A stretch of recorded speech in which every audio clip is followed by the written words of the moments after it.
potential. Elijah, he told me to keep it on simple. These instrumentals, I speak to your mental. Red.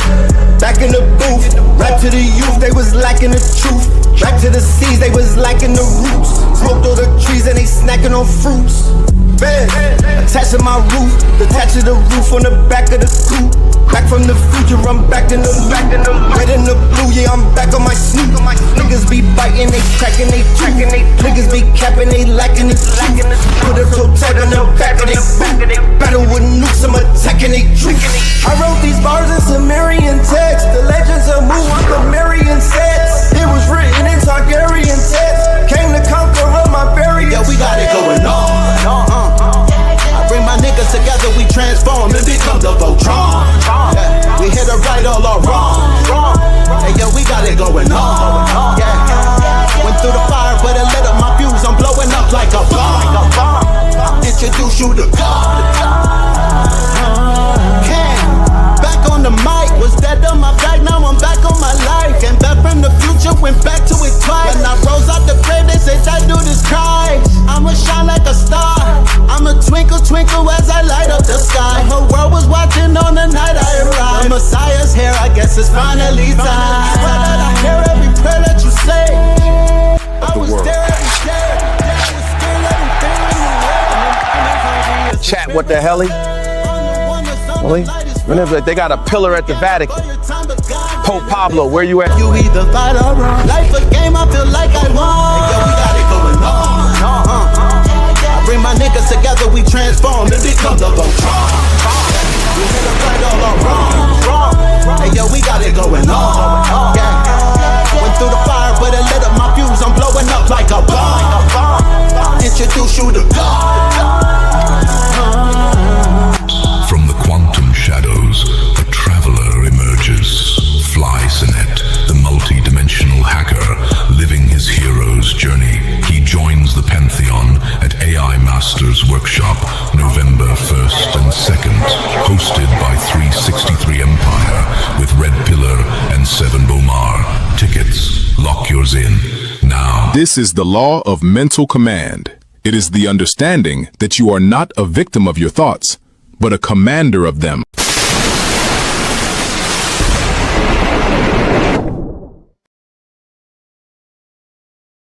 Yes indeed, ladies and gentlemen, boys and girls, gods and goddesses, moles and mobites. We are in the building. Let me know how we sound on the audio before we continue. And that song that you just heard right there, that is Going On, or Got It Going On, featuring Cambada and Red Pillar, all right, off of the Voltron album, ladies and gentlemen. All right, let's get the show started. Welcome to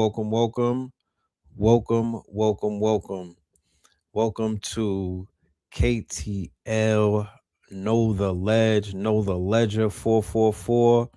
You know what I mean? Melanin Monday. We are in the building. Peace, love, and light to everybody. Welcome back. I miss you guys over the strong end.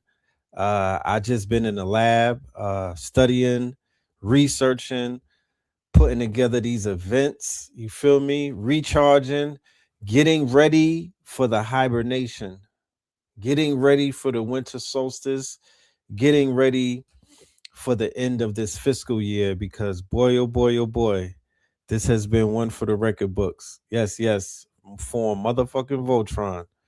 All right, let's do the roll call, and then we're going to get into the conversation today. All right, today's conversation on Melanin Monday, I think we're going to call this the Great Fall. This is going to be another great fall.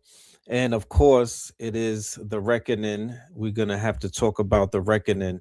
Perfect title for the documentary that most of us have seen already on our boy, your boy, P. Diddy, Sean Combs, aka Brother Love. So let's get into it. I will be on 363 Empire later on tonight, and I'll also be doing a review with Brother Rich over there. You feel me? Yo, shout out to let me do the drip report. Shout out to my peoples, man. Hold on. I gotta do the drip report, man. Shout out to Chase Division. Hold on. What's that? Wait. Yeah. Chase Division. You feel me? You feel me? This is my bro Don 600. Shout out to Don 600. Shout out to my peoples over here. Look. I got the see the back.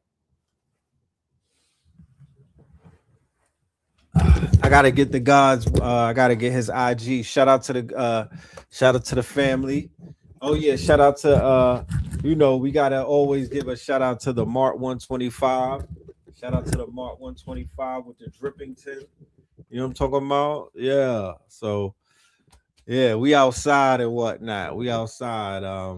We just outside, celebrating life and whatnot. You know what I'm talking about? Celebrating life and definitely celebrating the Drippington. Yeah, that good nor'easter.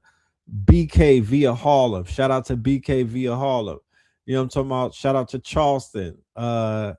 Functional drip. We got to take that back, right? You know what I mean? This is the end of the shiny suit era.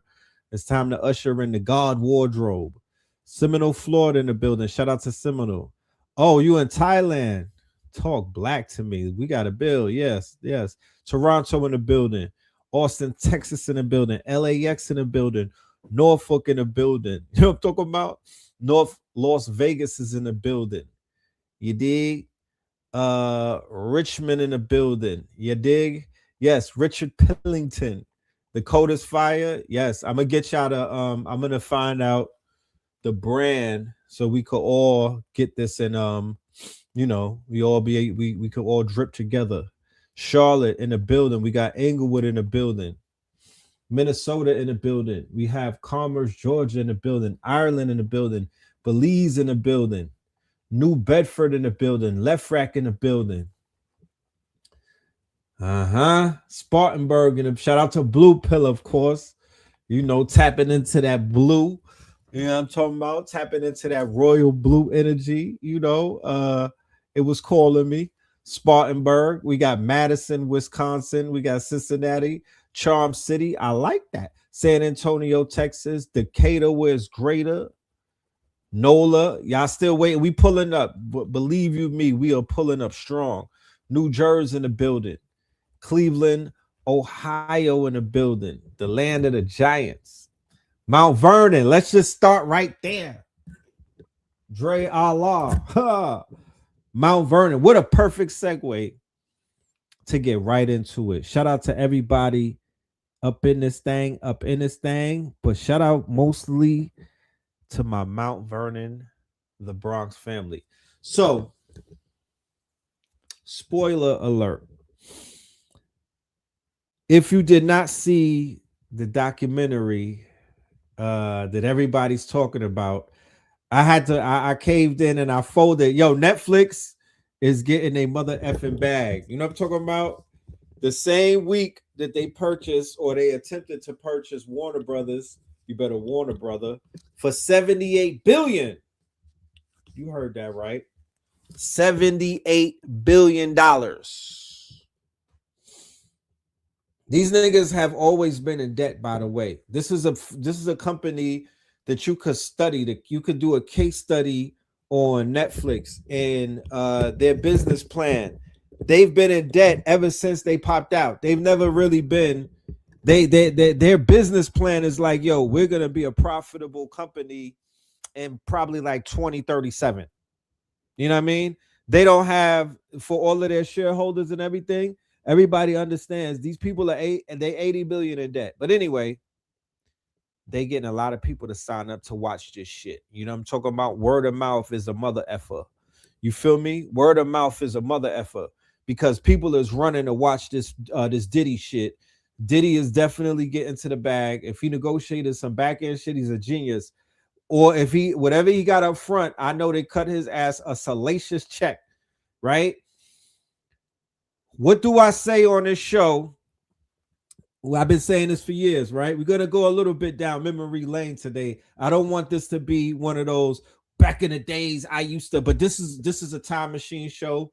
This is a back in the day show. This is a remember when I said this show. This is that type of show today. I mean, and I got some receipts as well, because we have to, we have to review. We have to peer review our information that we've been delivering to the family over the years for multiple reasons. Proof of work is one.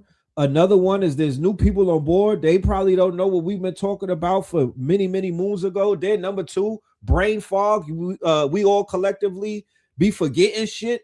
Sometimes we just got to remind ourselves that, yeah, we was digging in this garbage a minute ago. And what is taking place, in my humble opinion, what's taking place, what we're seeing on a grand level. Remember, the great divine speaks through signs. Symbolically, what is this is like Cat Williams, January 2024, Cat Williams, that show that he did with your boy Shannon Sharp, right, on the couch, where the family had this reckoning, the great reckoning that took place. It wasn't an exposed.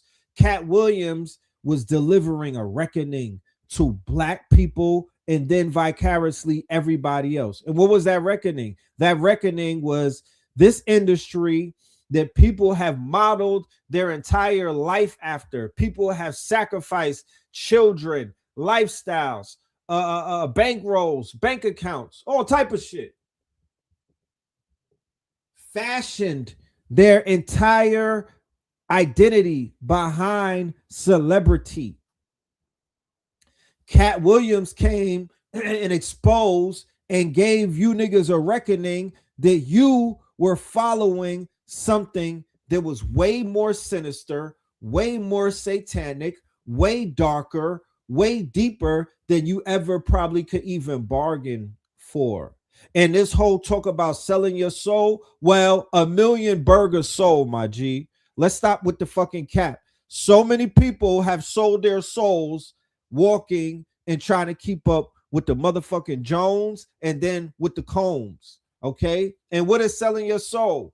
Waking up, feeling sore, and still working with niggas. Shout out to what's his name? What's homie in the documentary? Spoiler alert. That's selling your soul. Like, we don't have to keep it. It's not as contextualized. It's not as deep as people are trying to make it seem. Selling your soul is waking up sore, right?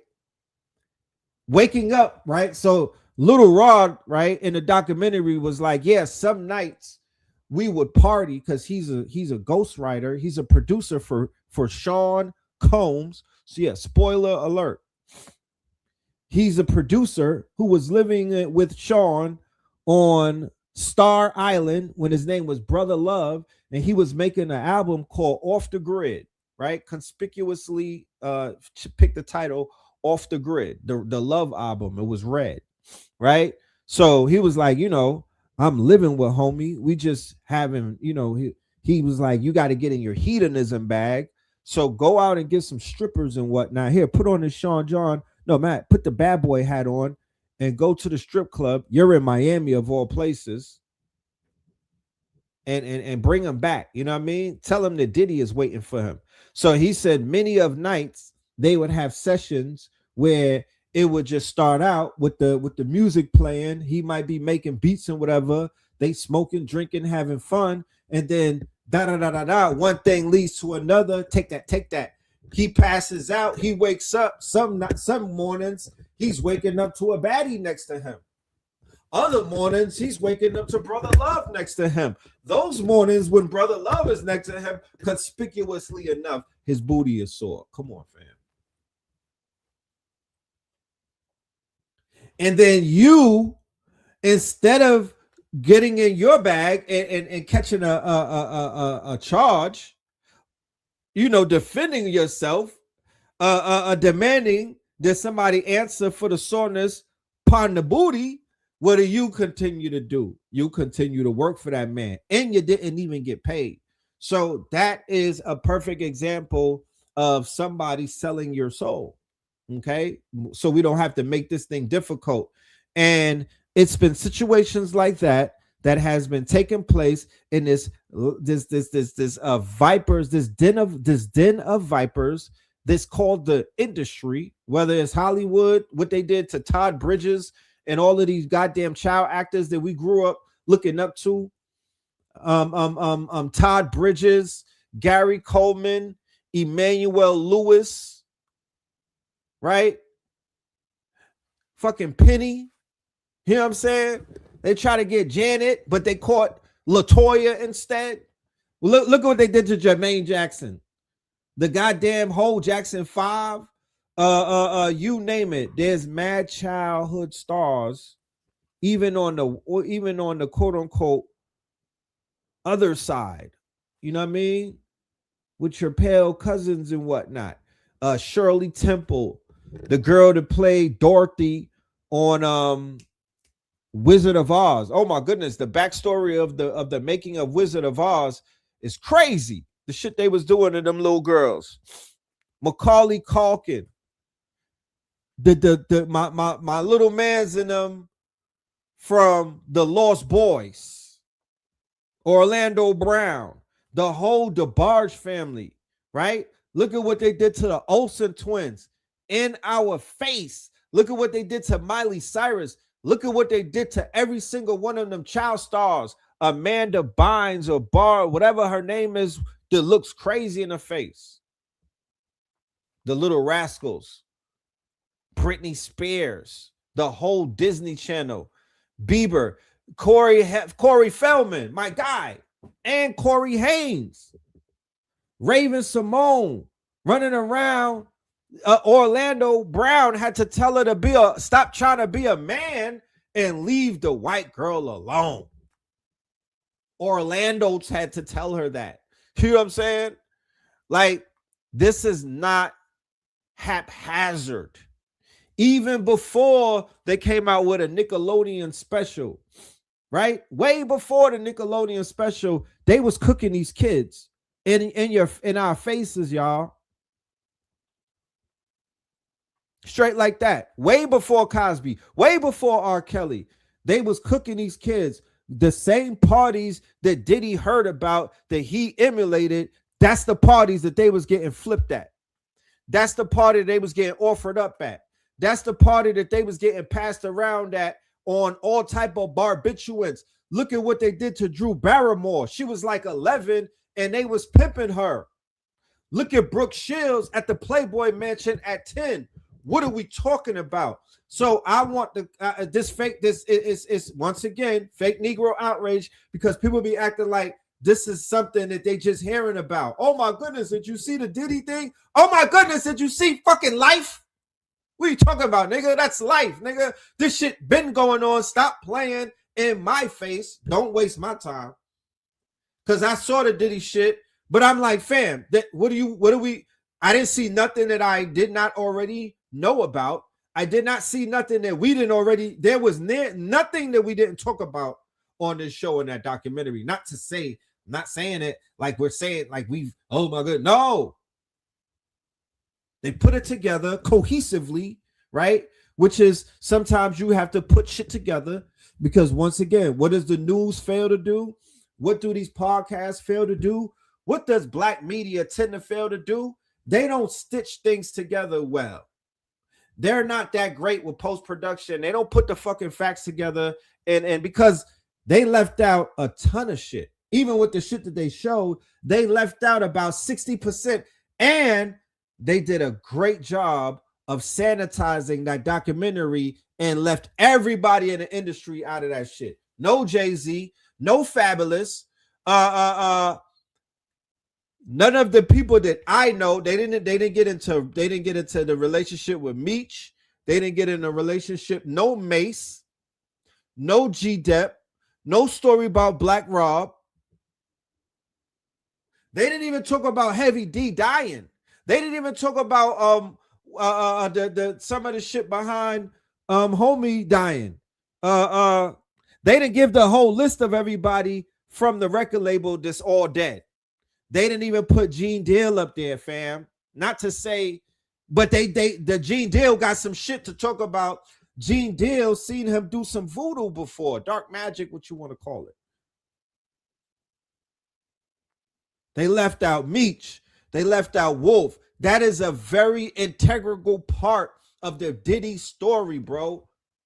Because I be telling people, fam, there's nothing going on in hip hop right now that was not influenced by Sean Combs. I don't care what region you from.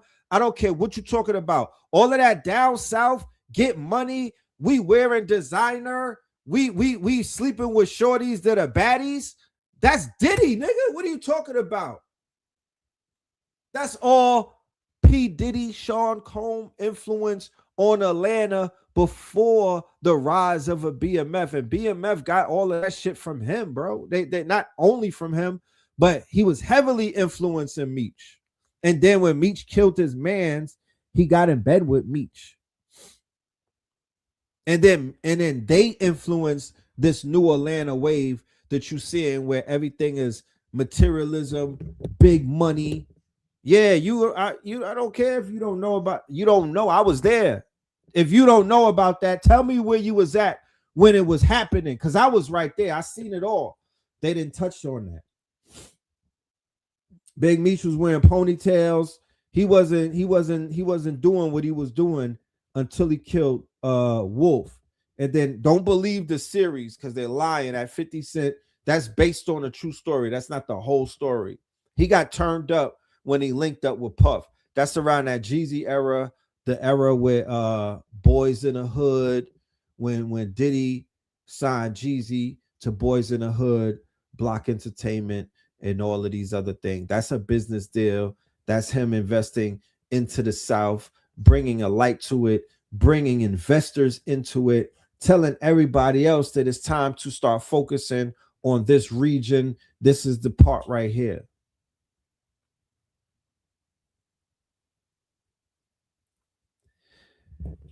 All about the Benjamins. All of people was getting money all of the time. They was getting money everywhere all of the time. We know this, right? Detroit been getting money. Chicago been getting money. They've been wearing buffs. They've been wearing minks. They've been doing pink gators. We're not saying that this is what we're saying is the commercialization of designer lifestyle, bankrolls, hoes, money and clothes, Versace, Gucci, Louis, all of that designer shit. This partying 7 days a week, all of that. Yeah, Cash Money got influenced by who? You could ask Baby. We was there and saw that as well. Who did Cash Money get influenced by? You know what I mean? It's the Diddy. When Diddy brought Jodeci out, a R&B group, when R&B singers used to look a certain type of way, and Diddy brought Jodeci out wearing Timbs and the rain suit, the see-through rain suit. Then they was wearing the worker boots, and they was doing dances in the rain and type shit with the rain suits and the raincoats, right? And then Diddy followed that up with the hip hop queen Mary J. Blige, who was able to synthesize B-girl chick or cheek. She was able to synthesize a B-girl look into R&B, right? Where the women never wore their hats backwards, and they never wore Letterman jackets, and they was not wearing things like that. That's what P. Diddy, as the quote unquote A&R, right? As the A&R, artist and repertoire. He designed. He's a designer, right? He's a designer. He's a Geppetto, right? And all of those people were his Pinocchios. If you were not alive. But that's why I always say what I say. But these documentaries come and back everything up. If you watch the documentary, you'll see what they say.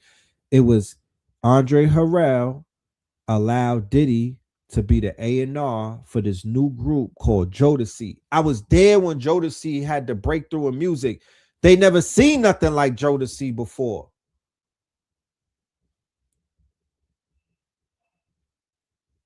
Ladies in the chat, please tell everybody who the fuck Jodeci was when they came out, please. Were they the top niggas, yes or no? Ladies only. Was Jodeci them dudes when they came out, yes or no? I think this is 91, 92. The aunties know.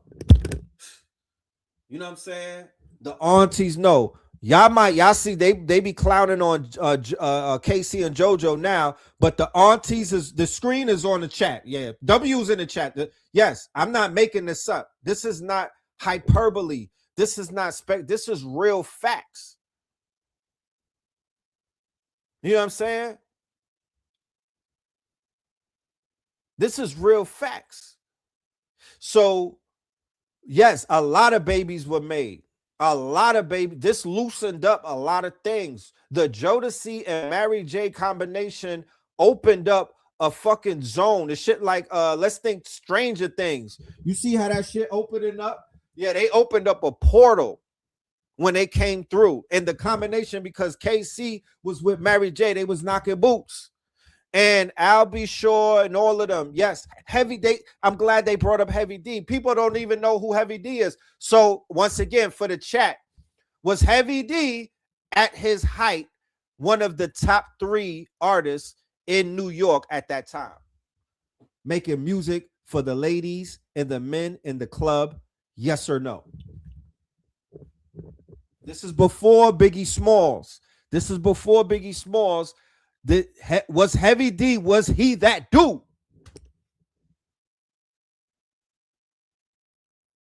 So you see how crazy history gets, because you don't see this type of conversation coming up in modern day podcasts. You don't hear none of this shit. But I'm here to let you know Heavy D was Himothy.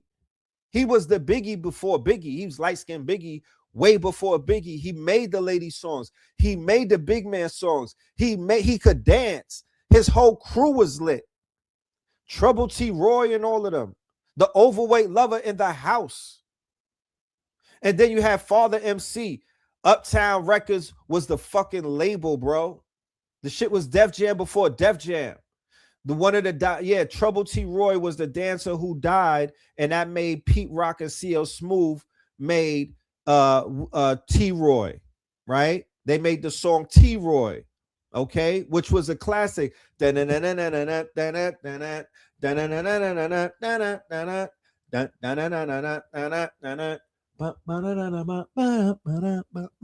reminisce over. That's the reminiscence song, right? One of the first, that was the second Def. We had Pete. First it was Scott LaRock. Then we had Troy. We had T. Roy. So later on, when the younger generation, they get their version of T. Roy, but we already had T. Roy. I mean, we already had T. Roy because Heavy D was that dude, and he was part of the boys. It was Heavy D and the boys, and he was part of the boys, and we fucked with them. He was that guy. And then when Mary J came out, she was that girl. And the person behind all of that was Sean Puffy Combs. He was the one behind all of that. So this is the beginning of his working. This is the beginning of him seeding the culture. This is the beginning of him doing what? Designing this quote unquote culture in his image. Okay? In his image. Not in Biggie's image, not in Pac's image, not in Suge Knight's image, not in Snoop Dogg's image, nigga, in Sean Combs' image, not even in Jay-Z, Sean Carter's image, nigga, Sean Combs' image.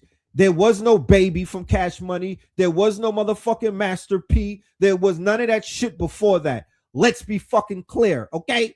And the people on the West Coast, he checkmated them niggas, okay? So he designed this whole entire fucking thing that we have. And like I said, before the South took off, his ass was down there planting his semen in the fucking concrete or in the blueprint. Pause. But that's what he was doing. I'm just keeping it real. He was doing a form of sex magic where he was opening up certain portals. He was initiating people. He was flipping people. He was turning them out. He was turning them on. He was putting certain people in certain places, but they all had to do what? They all had to get flipped by him. I've been watching the TV show. I'm saying don't get upset when I say semen. Like, that's life. What are you talking about? He's doing sex magic. If I was Montauk Chia, you niggas want to have a problem with me saying that. Just put the Montauk filter on me. Semen, nigga. Okay? Because that's what they was doing. Sex magic. He went dark scorpion. Thank you, Troy. He's showing you this is a real life living example, because I could give you the same exact story on a higher level with the pictures that they just released from Jeffrey Epstein's house. I could show you the same thing. You're being 2025 is a very interesting year. That's why I said, in so many ways, The Reckoning is almost the title of what this year is about. This is the year where so many things had to be reckoned. The reckoning, nigga. There is life outside of this little ball that you niggas is arguing whether it's flat or if it's a circle or if it's in a goddamn snow cone and whatnot. The reckoning is that there's some shit on the way that it's not Project Bluebeam, because unless niggas telescopes got Project Bluebeam inside of it. How could it be fake? And people with homemade telescopes is looking at some shit that's outside this bitch.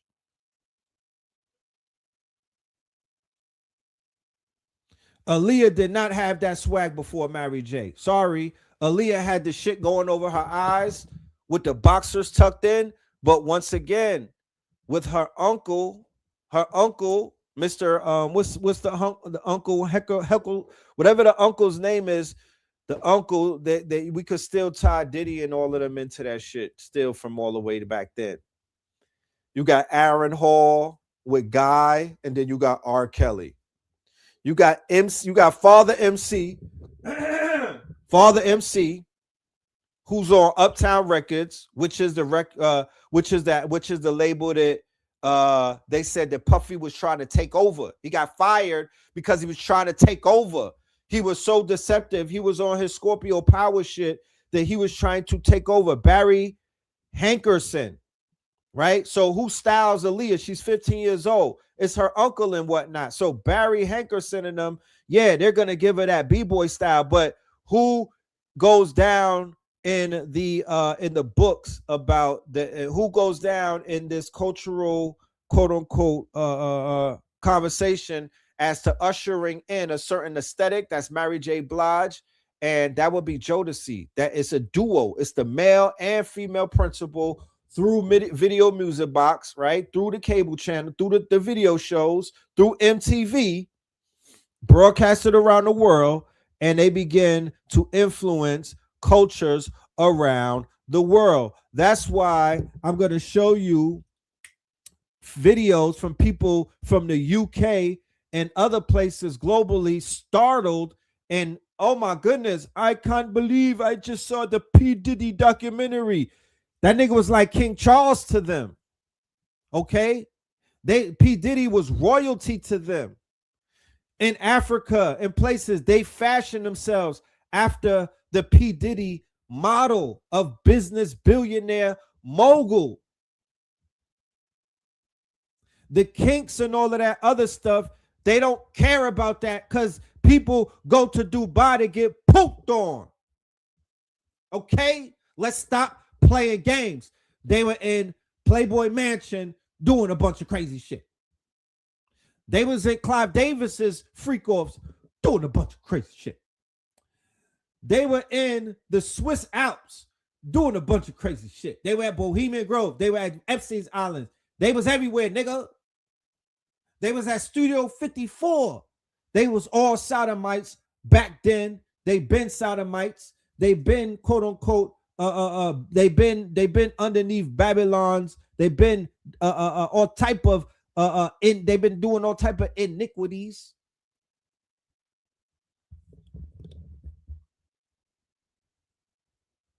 Right? That's what they've been on.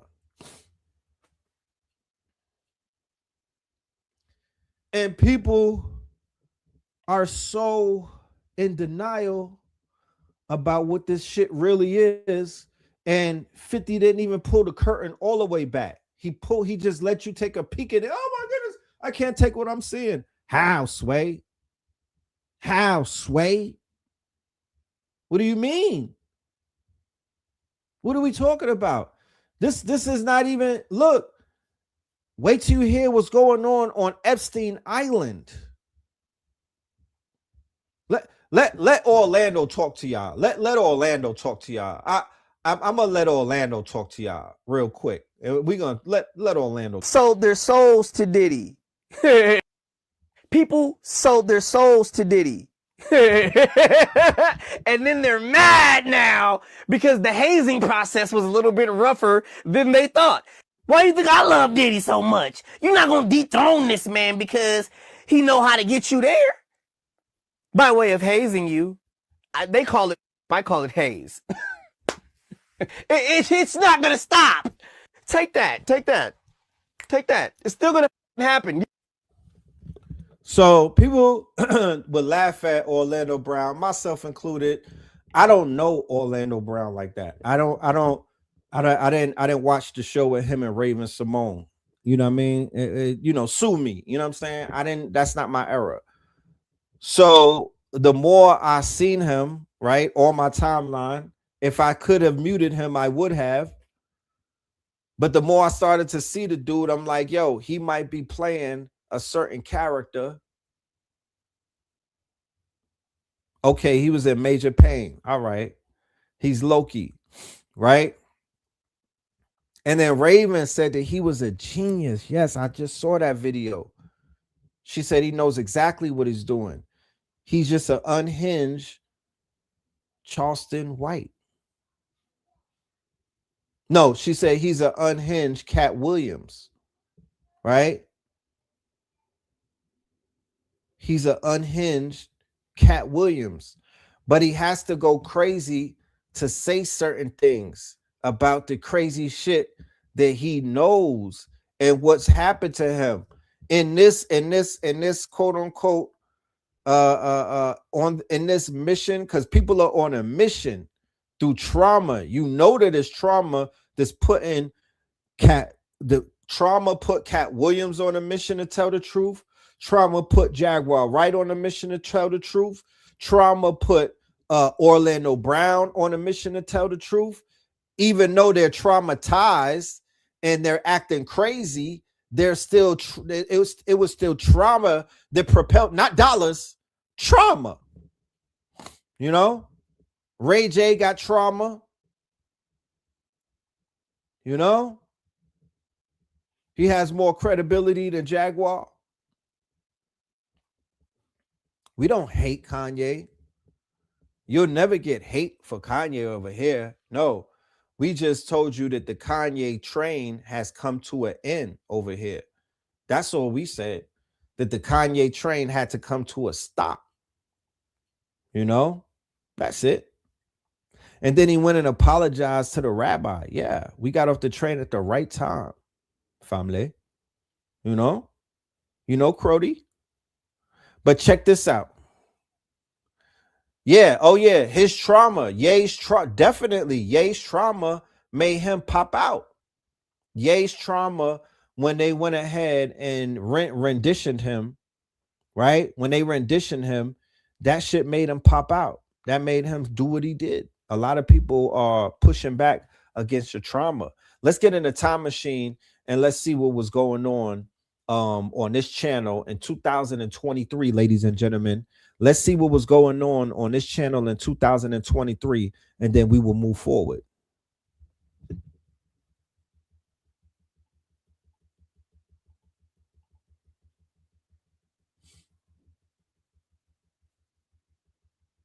I want to act frozen. So I'm painting this picture to show you coming out of New York, right? Because remember, New Yorkers spread out. Every city that I'm speaking to that I probably named in a roll call, there's somebody from New York, from my generation, that went out there and started planting pods and seeds and whatnot of this culture.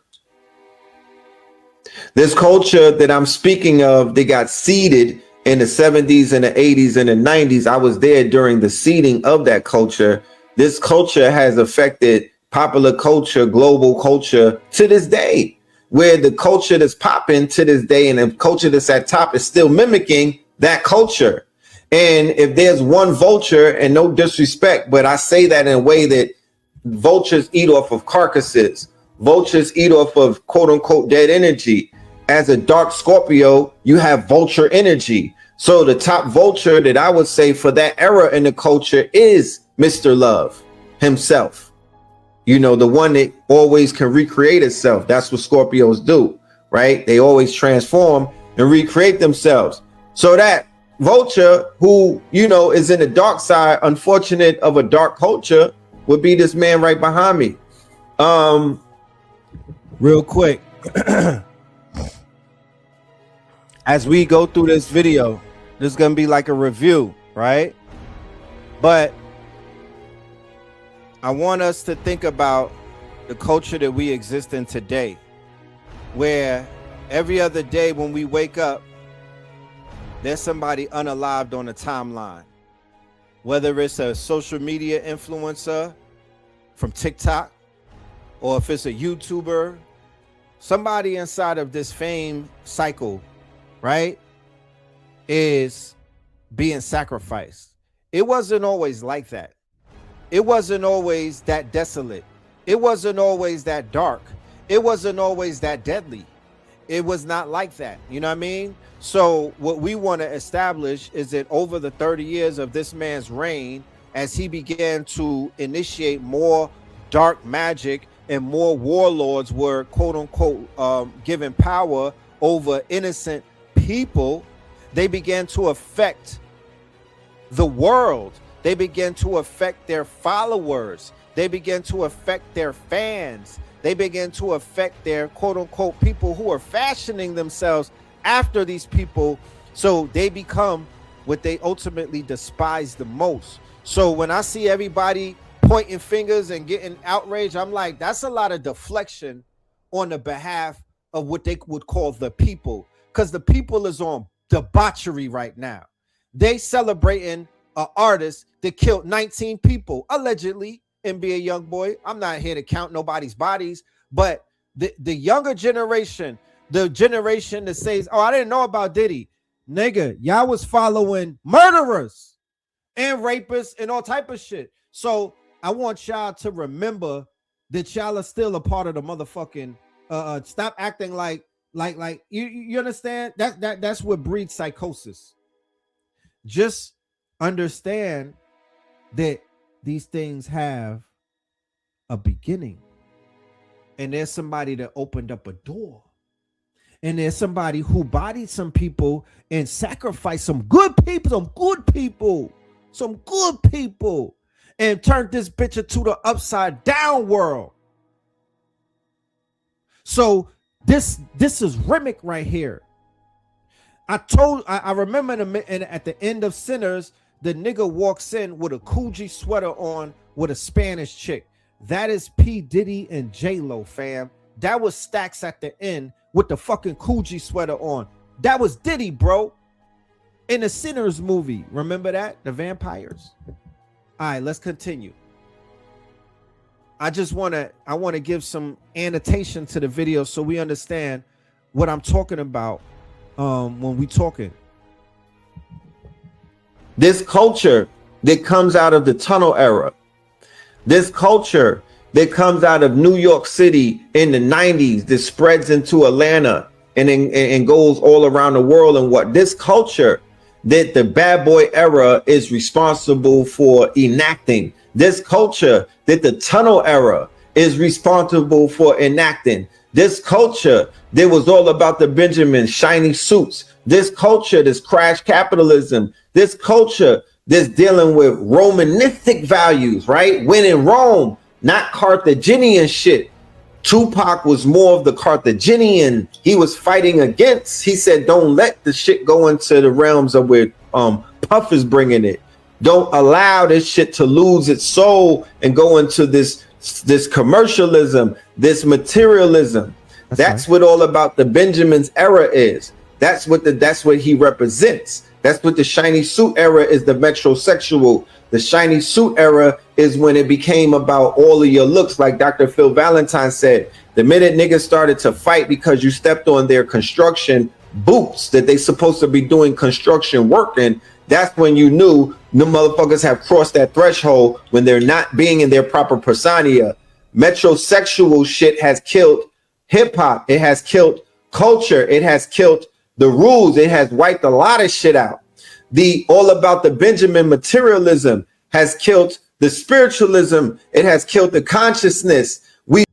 Before that term was introduced, before that term was even inserted into the lexicon, and P. Diddy ushered in metrosexual, niggas was not wearing Mercers. They were not wearing high heels. They were not wearing girl shirts and blouses. They were not getting their eyebrows shaped up. The only niggas doing that was Dominicans. Facts. Yeah, he brought that in. We saw what it did to consciousness. When that energy came through consciousness, it has destroyed many temples and crushed many pillars and whatnot that haven't been healed as of yet. When this whole shit went into materialism going wow, and y'all caught on into the worm that my dude, you know what I'm talking about, right? Freaky Cuz, you know. Freaky Cuz is polite. Freaky Cuz is polite. Okay. And Freaky Cuz introduced a P. Diddy mentality into the conscious community when he began to emulate Sean Combs. Because that's who Freaky Cuz was emulating. He was trying to be like Diddy. Him and Sinetta. Polite and Sinetta was trying to be like Diddy, bro. Facts. And they started pushing that all about the Benjamins mentality, and niggas got corrupted in this community. To this day, they still corrupted in this motherfucking community following the Freaky Cuz doctrine. Talking about the worm that Freaky Cuz was dangling and whatnot. And when they shifted the consciousness into a materialistic first his acolytes, mentality, the dick riders, you see where it has taken this whole collective as a whole. In this community. There's a laundry list of people who came before you, commercialized and basically bought out, right? To this day. And compromised, to this day. Right? With price tags on them. And they try to get you to buy into shit like that. And now look at them. We know that that spirit is not a benevolent spirit. We know that if that spirit was going to help anybody, those people would have been helped by now. So we know what crash capitalism did to the minds of generations upon generations upon generations. We know what the So when black people start saying, man, there used to be a day and a time where everything wasn't about money. There used to be a day and a time where everything wasn't about what you had on, what you was wearing. You know, people would want to get fly, and it would count towards your final score, but they didn't make that the end all be all to how people were rated and whatnot. Post It's All About the Benjamin shiny suit era, this thing became ever so much more about what they call crash materialism, and that gave birth to a lot of crash outs. That gave birth to a lot of crashing out. Women were not selling themselves prior to that. Women were not offering themselves prior to that. They did have prostitution and they did have sex work, of course. There was Hunts Point. There was, they had the blade and whatnot, but it was not widely accepted. It was not part of mainstream culture. This shit was not a destination. Lil' Kim brought you that. The loss of Tupac Amaru Shakur has done upon generations upon generations upon generations. We know what the premature loss of our good brother Christopher Wallace has even done upon generations upon generations upon generations, because we always say It ain't where you're from, it's where you're at, and it's not how you start the race, it's how you finish it. I could really just imagine where an artist such as Biggie would have been in about, you know, in the year 2000. And think about it. You know, we know Biggie wasn't the most conscious, you know what I mean? He wasn't the most positive of an artist, but imagine where he would have matured into. Imagine what he would have been sounding like in 2001, 2002, 3, 4, after the Towers, even if Pac was still alive. Pac as well. So when you take away something that is so quote unquote giving and has so much potential and probability to it, and you try to replace it with what you have to offer, that's when you see there is going to be a tear in the time-space continuum. Because imagine if we live in a what-if world, if we had to just switch around the two people and make them switch places just to see what the world would be today. That's how you can measure things sometimes. You know?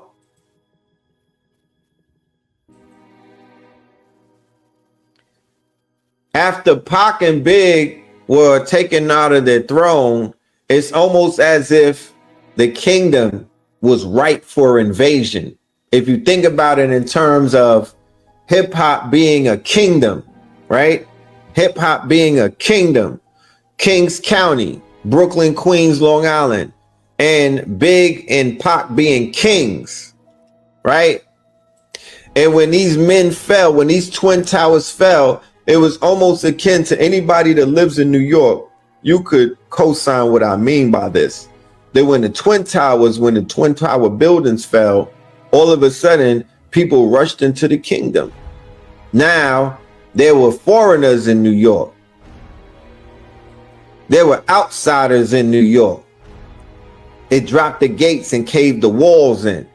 There were outsiders running through the city when you never saw that before. There were people setting up shop in New York that was not allowed to set up shop when them two pillars were standing very tall and whatnot before the breach. So if anybody from New York remembers, right? Prior to 2001, 9/11, we had immigrants, we had African,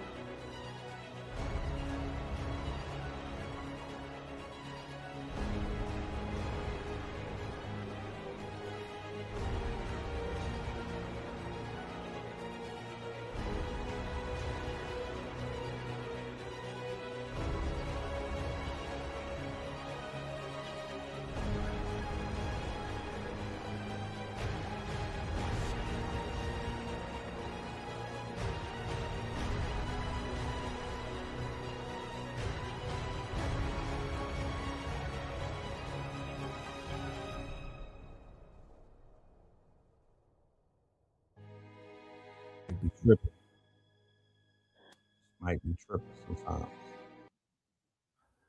But if you were in New York City, right, when we were coming up, you remember that it was an anomaly to meet somebody from what they would call out of town and they were living in New York City. They might be visiting, but living in New York City, that was something that we did not see before.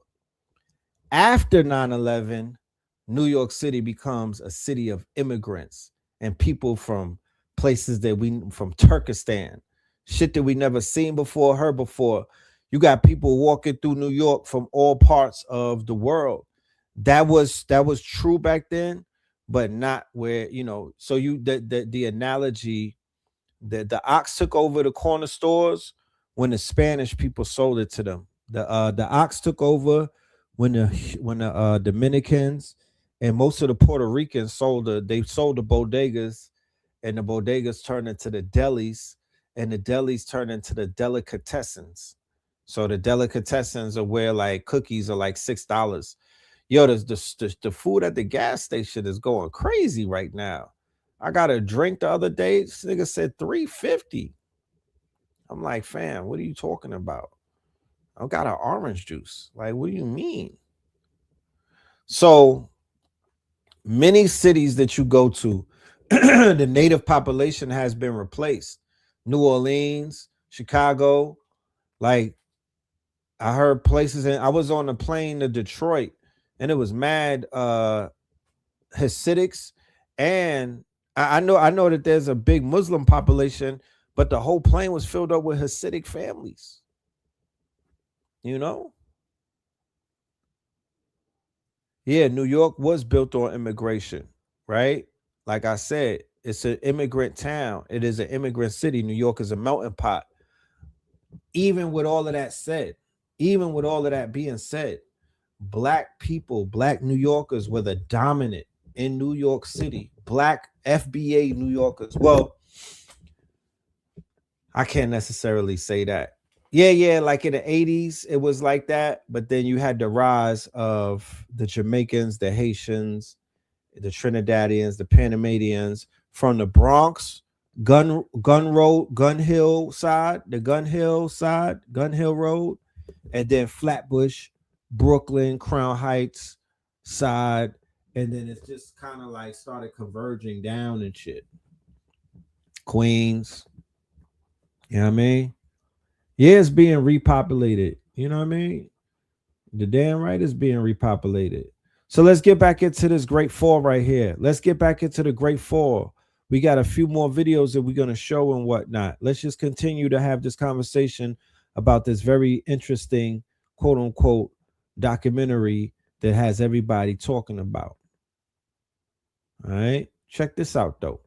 Going crazy because I keep seeing people post the media fed us false information. Biggie and Pac was actually really cool. Why we didn't know that? What you French? Because I knew Generation X and millennials knew. Anybody who was into hip hop knew. That's why I be saying that these kids need to keep their mouths off of the culture and keep their mouths off our history. I saw some kids on a podcast the other day say that they thought that 911 came after 9/11. Y'all got to start researching. Y'all be the ones putting out false information. Y'all ain't got no degree in media. You just got a microphone. When Salt and Pepper got inducted to the Hall of Fame, I saw kids online talking about how Nicki Minaj should have been in there before. Salt and Pepper? Do y'all know who Salt and Pepper is? They damn near think you talking about the seasoning that be on the table at the restaurant. This is why I always say that Generation X and millennials are the best, because a lot of us decide to use our brain before we speak. We grew up with having to do research. We used to have to go to the library. We used to read encyclopedias. We had to go from typewriter to the internet. We knew that the internet was a luxury. How you grew up with that and you still decide not to Google something? Stop saying we, because we get it. Y'all the we that don't get it. We ain't y'all we. So I gotta show this to my children because I don't think people understand how painful it is to have lived through something and then years later watch somebody talk about it and they don't know what the fuck they're talking about. It's painful to me. It hurts. You know what I'm saying? If I were to identify one of my biggest pet peeves, it would be having somebody speak on some shit that they don't know about. So case in point, right? We climbed Stone Mountain on June the 28th, right? So you got people who been hearing about Stone Mountain all their life. You got people who be hearing about Stone Mountain all their life. You got people who watch the Stone Mountain video through Instagram, and then they made videos on TikTok about the Stone Mountain climb and whatnot. But then you'll have somebody who climbed the mountain. You'll have somebody that pulled up to the mountain and didn't even climb the mountain. You'll have somebody who tried to climb the mountain and had to go down the mountain because it was too much for them. Each one of those people, I would listen to each one of those people before I would listen to a motherfucker that read 100 books about Stone Mountain is going to do a video to give me the book version of what they think Stone Mountain is. No. So if you was not in that time, you can't talk about it like that. Not to say that you can't talk about it, but don't talk about it with the conviction like your ass was there. Cut that shit out. I'm running niggas' birthdays. Hold on. Let me see this nigga's birthday. Let me wiki his ass. Fam, why are you talking about Boys to Men when they was out? You was Boss Baby. Like, what do you mean? I'm just saying shit like that. You'll have people talking about, like, case in point, the Dr. York case, right? Some of Dr. York's biggest supporters are like 20-year-olds. But the case is from 20 years ago. Right? Where are the people who were alive when this shit happened? I want to hear their side of the story. Not the people who grew up later on and y'all fans of the that shit don't mean nothing, bro. That don't mean nothing. Where are the first-hand accounts?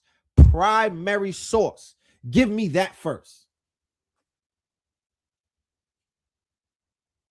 You can have an opinion, but people is trying to speak on shit like they got the facts. And you don't got the facts because you were not there. So if somebody experiences something, give them the benefit of the doubt to speak on that. Henceforth, why, although people could discredit a Joe Budden podcast, he has the credibility because he was there. For most of the shit that he's talking about, he could speak on it because he was there, fam. He has a perspective, a vantage point that academics will never have because he was not there. He's speaking from secondhand experience.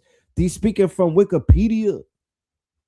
These niggas are speaking from speculation, and that ain't it. We're not moving into that sphere anymore. It's too much technology for get it right. Don't get it half-assed. Don't create a situation because that's falsehood. That's the beginning of a falsehood, and that's how bullshit comes to life. That's how real shit gets replaced by bullshit. Because this whole Diddy thing that they put out, if it were put out many, many moons ago, a lot of people probably would have been alive still. How about that? You know? But let's continue.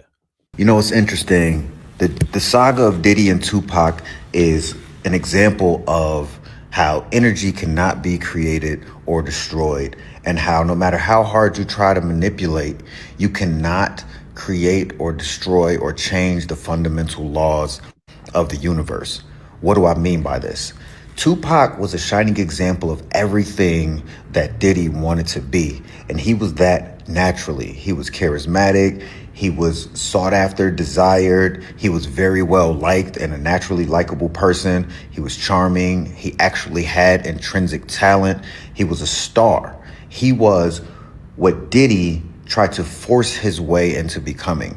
Diddy, through force, through manipulation, through fear-mongering, tried to become loved and adored and liked, but all he could manage is like a twisted clone of that he was able to garner through fear. But back to my original point, he thought he triumphed over Tupac by killing him, when actually what he did was make Tupac immortal. And by Diddy continuing to live and earn more wealth and, in his mind, earn more adoration, he thought he triumphed. He thought he... This is deep, bro. This is deep. This story right here can apply to a lot of situations that I've seen in my lifetime. It's niggas running around right now who destiny swapped, right? It's niggas just running around right now who have destiny swapped. Huh? I seen master teachers get destiny swapped in this community. Huh? So when people are very frustrated, and from my generation and maybe the younger generations, and they don't know what the frustration stems from, it stems from this reality. The fact that we know that this reality is a false reality because we like, yo, nah, we got robbed out of our fucking reality, bro. And that shit is pissing us off. Like the hate you gave little infants. We were being ushered in to a certain reality. And these niggas clipped our reality, bro. They changed it by offing people who were supposed to build out a new reality. That's what I'm talking about with Ascension Protocol, fear of a Black Amor Messiah, the messianic ones. When you take out a messianic one before the Messiah can arrive, before when you sacrifice, or when you quote unquote assassinate a Messiah or a messianic force, you fucking switch the timeline. That is the Adjustment Bureau. You bring in that's the upside down world. You bring in a new timeline. So people cannot function in this Diddy timeline if they are on that Tupac energy. They made it hard for all of that energy to even exist. They crushed that energy at every turn. He put watchmen out there, right? The same way that the mind flayer in the TV show Stranger Things. You see how the mind flayer is infecting people with that virus, right? He's putting it in their mouth, right? The mind flayer is creating something like pods, like Invasion of the Body Snatcher, especially season 3, where he had, remember season 3 where the mind flayer was the rats, and then it turned into Billy, and they took over, they got Billy, and then Billy started catching everybody else in the town, and everybody was under that spell, but they were basically they were part of this one egregor, or this one entity, or this one glob, or this one quote unquote monster, right? That is similar to this egregor, this vampire like energy that a person like Clive Davis, right, who basically may be the one who really was running that show, right? Because it wasn't Andre Harrell. Andre Harrell started it, probably the hive mind, like the Borg. Yes, like the Borg. Okay. So when he's doing these parties, and then it's 2 a.m. All right, everybody that's not a member, or everybody's not a part of this thing, gotta go, right? Or, you know, he has his group of people that he does his rituals with.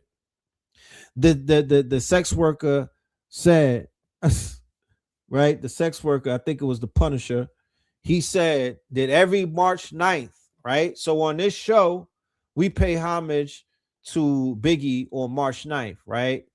Back in Blog Talk days, we would play the music, but you know, because of copyrights, we can't play the music, but we honor Biggie on March 9th. And what he was doing on March 9th with his sex worker and with Cassie, he was having freak offs and orgies every single March 9th. Okay. So he was utilizing the sex magic, siphoning the energy of a ritual that he enacted, right? So on every March 9th, he just rees up on that energy. Right? Similar to how on Thanksgiving, whoever put the ritual of Thanksgiving together, they re-up on their energy because everybody puts energy into that day, right? So March 9th, no, he's not honoring he's honoring the death day. He's honoring the death day because he had his hand inside of the death. That's what the documentary exposed, that his hand had a result with him blowing up. His hand, he kept Biggie there when Biggie was supposed to leave.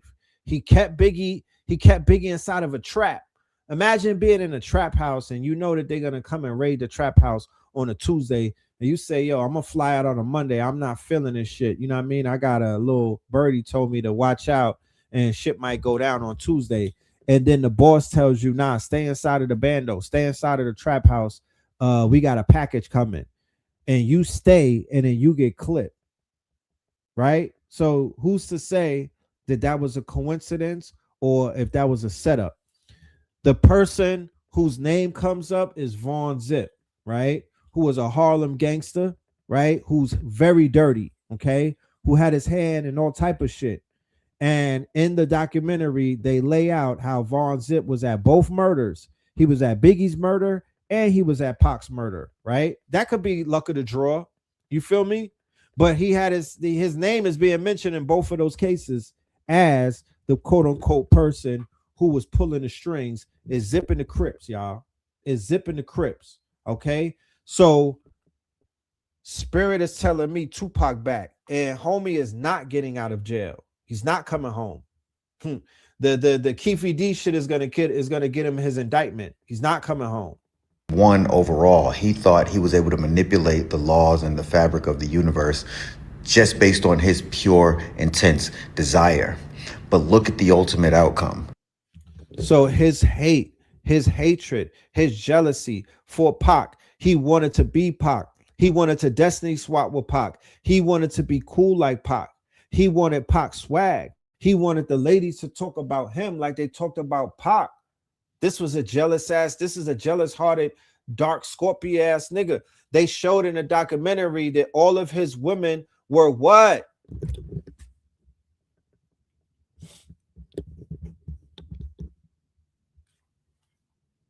They were collecting the seed of the Punisher. They were collecting his seed. That's why I mentioned that earlier. Diddy was collecting his seed in a cup, okay? And then when he asked them, why are you collecting my seed? Then they stopped asking him for his seed. He told him, you know what I was doing? I was rubbing it on Cassie, right? That's what I say. Diddy and Harvey Weinstein and Jeffrey Epstein and Williams are the same. Check this out. All the people Epstein intentionally placed around himself because he targeted very specific fields of science. If you thought we are going to do a Epstein deep dive. This Epstein shit, you have no idea how dark, how deep, where this is going. This shit is going beyond anything that you can ever fathom. This rabbit hole is crazy. But we're talking transhumanism. We're talking genetics. We're talking biogenetics. We're talking AI. We're talking all type of shit, right? So the same thing that they were doing over on Epstein Island, Diddy was doing it over on Star Island. Let's be very clear. This is bigger than just having sex, kinky sex. It's bigger than that. They are not exploring the angle as to what is really taking place. That's why I said the documentary was wild sanitized. It was a hit job done by 50 Cent to discredit and to bring him down. However, they will not mention Clive Davis. They will not mention the other people. They kept mad people safe. He helped to say he cleaned up. He did what Donald Trump would wish somebody would do with the Epstein case. That's what 50 did for the Diddy thing in terms of clearing up all of the guilty parties, the higher ups who really were benefiting off of a lot of the shit that this dude was doing. And they were the ones who were making sure that he got away with what he was getting away with because he was tasked by these people to be the ultimate boule, he is the watcher. He was the ultimate white gloved house nigga for them. And he was to spot and he was to tell them about every single black messiah who came through his doors. And he was given instructions to crush and destroy every single one of them. Okay. He's not the only one that gets tasked with that, but he was the one that was carrying that shit out for 30 years straight. All right. So let's go and get into Epstein's situation and we'll be right back. No, matter of fact, let's finish this dude and then we'll get into that. Tupac is still more loved, more respected, probably even more so than he would have been had he continued living. And Diddy's reputation, legacy is destroyed. In some ways, Diddy is more dead than Tupac will ever be. And that's the lesson there. The energy cannot be created nor destroyed. No matter how hard you manipulate, you can't change the fundamental laws of the universe. You cannot take away the Pac energy. You can't change the Pac energy. The hate you gave little infants fucks everyone. He did make him bigger in death. Some people you can't kill. Some people you have to silence. Some people, if you off those people, I'm saying if you unalive those people, you wind up making those people bigger in their unaliving than they were in life. That's exactly what happened to Pac, right? So he was haunted by Pac's spirit. He was haunted by the memory of Pac. That's why he is in jail, rotting as a corpse. The lady Capricorn Clark said she damn near broke down in court because when she took a glance of him, he looked like he was decaying, right? No more quote unquote adrenochrome, or no more quote unquote, men's juices to keep allegedly to keep you alive and keep you youthful and whatnot. No more of those certain things, right? So when that's taking away, you get the Ellen DeGeneres effect. Ellen degenerate, you start to degenerate. Okay, so let's see what Epstein was doing on his island and why these people are hiding this shit from the world, why they don't want you to know, and they want to keep it, they want you to think that it was just about Political orgies. connections were bad. Wait until you hear who he surrounded himself with in the scientific world, because this part might be even more important. Let's talk about the people Epstein intentionally placed around himself because he targeted very specific fields of science: genetics, AI, neuroscience, longevity, evolution, and human intelligence. And the names connected to him are not small names. These are some of the most influential thinkers on the planet. You had Stephen Hawking, who was like his trophy scientist.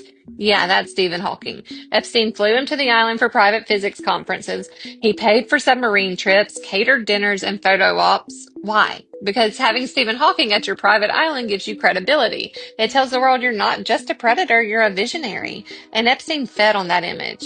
Then he had Bill Gates, the global health billionaire. Gates has admitted he met with Epstein multiple times after Epstein was already a convicted child sex offender. His sick relationship with Epstein is what led to his divorce because he chose their friendship over his marriage. And remember, his divorce cost him $76 billion with a B dollars. Epstein bragged about their meetings constantly because Gates was a golden ticket for him. He had global influence, philanthropy, health research, population initiatives. If Epstein wanted to reshape humanity through genetics or reproduction, then Gates was someone who he wanted in his orbit. I believe the connection will matter big time when the files finally come out. Then we had George Church, the DNA editing pioneer, a Harvard geneticist, one of the fathers of CRISPR. It literally edits DNA. Epstein funded him. They met multiple times. Church later apologized, saying he had missed the red flags. But think about this. Epstein was obsessed with breeding, genetics, and eugenics. So he attached himself to the people who actually had the ability to engineer the human body. Coincidence or strategy? Then there was Marvin Minsky, the AI godfather, a pioneer in artificial intelligence, a co-founder of the MIT AI lab. Epstein flew him to the island for scientific conferences too, and one survivor, Virginia Giuffre, said she was forced to have sex with him. Epstein wasn't just collecting scientists, he was collecting visionaries who could reshape the future of humans. Lawrence Krauss was like the public defender, a famous theoretical physicist who literally said, quote, "I never saw Epstein do anything wrong." This was after Epstein's 2008 conviction, too. Krauss wasn't just connected, he was also useful. He gave Epstein public credibility in the scientific world. There were others in his circle like Murray Gell-Mann, the Nobel Prize physicist, Jaron Lanier, the VR pioneer and Microsoft researcher, Eric Lander, the geneticist Crazy. and later presidential science advisor, Ray Kurzweil, the Google futurist obsessed with merging humans and machines, Seth Lloyd, the MIT physicist who took Epstein's money. Y'all, these aren't just random academics. These are people shaping humanity, literally. If Epstein's files ever reveal why these connections existed, it could change everything because everyone expects the files to name politicians, celebrities, billionaires, royalty, and honestly, nobody's going to be shocked if those names come out and are just terrible. But if the files show that Epstein was using victims or his influence in connection with genetics research, AI projects, and breeding programs or scientific experiments on people, that would reveal an entirely different level of horror. That would rewrite the story, and it wouldn't just be about trafficking, which is bad enough on its own. It would be about human engineering, eugenics, and a group of powerful people who saw Epstein as a means to an end, which is why this might be the real reason they don't want the files released, because exposing a predator is one thing, but exposing a network of scientists, billionaires, universities, and institutions, that's another. That threatens power, funding, reputations, and everything the public thinks they know. So we have to ask, why did a sex trafficker need access to the world's top geneticists, AI experts, and transhumanists? And what exactly were they working on together? Because whatever the answer is, it's bigger than anyone wants to admit. So when you hear that he's being protected and you see this dog and pony show with these politicians and whatnot, right?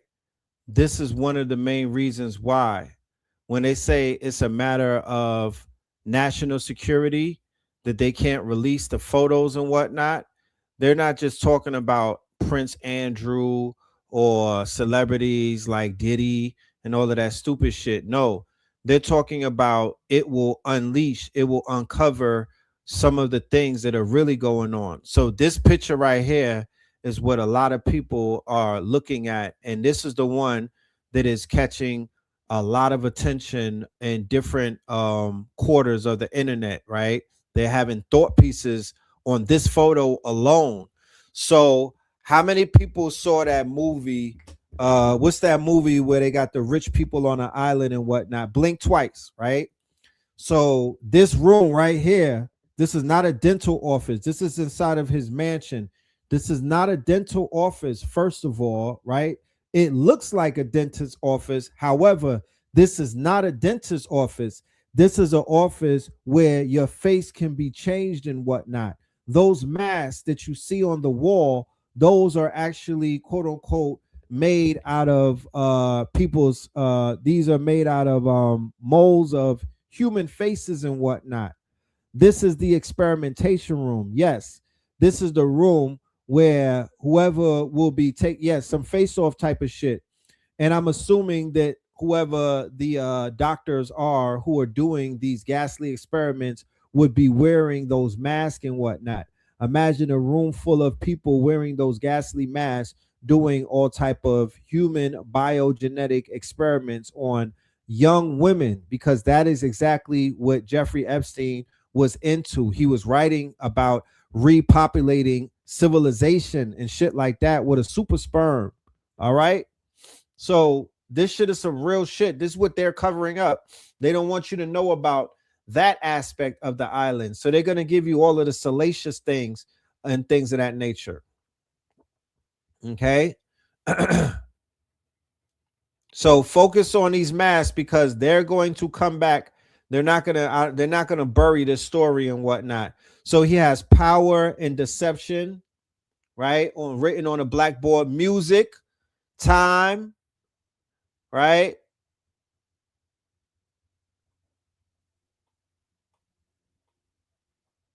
Power, deception.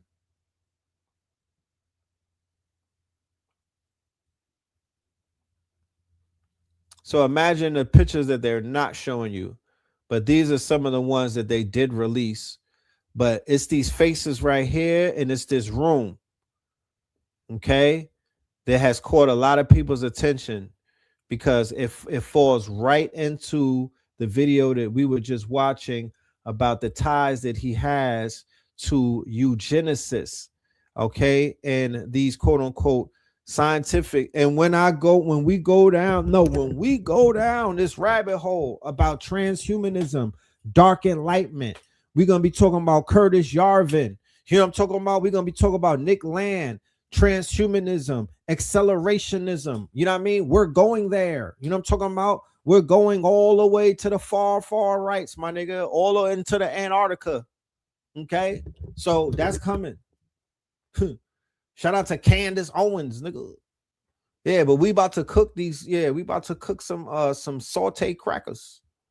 You know, y'all gonna stop playing with us because they're literally playing with us in our face. Facts. Check out what Gene said about Diddy. And this all this red. This dude is a demon, bro. Dude is a demon. That dude was possessed with some kind of demon, man. He was. He's possessed with some kind of demon. Want to be in this all this red, this dark rooms with the music blasting. It had to be a certain temperature. A certain type of music for the vibration they were saying. Come on, bro. And I don't care what nobody say, man. And like when people still talk and keep on talking, if that priest ever come out and he talking, if people keep talking, you'll find out that a lot of shit that Gene Deal has said has been the truth and nothing but the truth. I was there. I was there when that priest or whoever he was rubbed that stuff on his head, put his hand on top of him, told him to grab the bird out the cage, the white dove, and he threw the dove in the air, and the dove acted like he ain't have no wings and hit the fucking ground. Boom! What? That motherfucker start walking my way. I'm looking like this, bro. I'm like,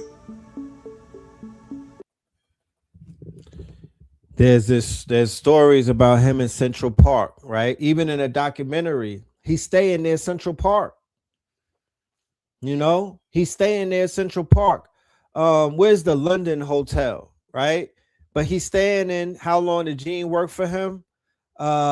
He worked for him not that long. I think he worked for him up until the shooting that took place at Club New York and whatnot, right?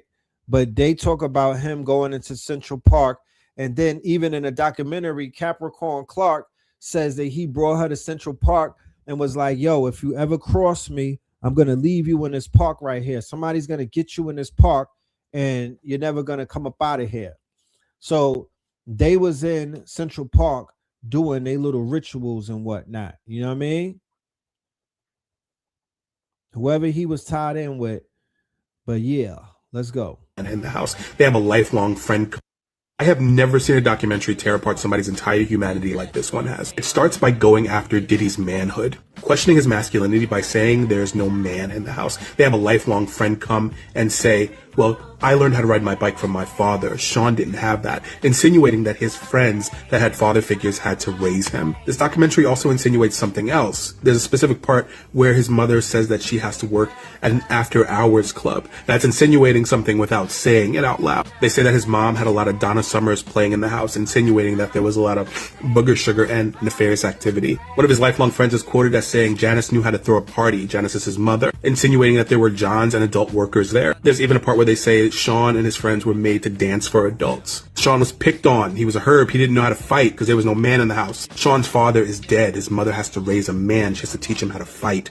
She's not raising a princess. That's her prince. If somebody puts their hands on you, you make sure they don't do it again. He doesn't get love from his mother. Sean is shaped by pain, not by love. Joy Dickerson Neal is shown as one of the first victims of Diddy. A man that's shaped by pain is inflicting it on others now. City College happens, he overbooks, and 9 people are trampled to death. A man that's raised by pain is inflicting it on others. They attack his loyalty. He's going into the office every day and flirting with the receptionist, who happens to be Kim Porter, who happens to be Al B. Shore's girlfriend. He forms a fake friendship with Eric Sermon so that he can get close to Eric Sermon's girlfriend, Misa Hilton. Andre Harrell literally gives him a place to live, and he has to eventually fire him from Uptown Records because of how deceptive and conniving he is. They portray him as violent, beating up Misa Hilton in the middle of the street to the point where strangers have to get involved and pull him off of her. He's jealous of the relationship that Biggie and Tupac have, to the point where allegedly he's involved in the first attempt to take Tupac's life. And there's even debate on whether or not he had something to do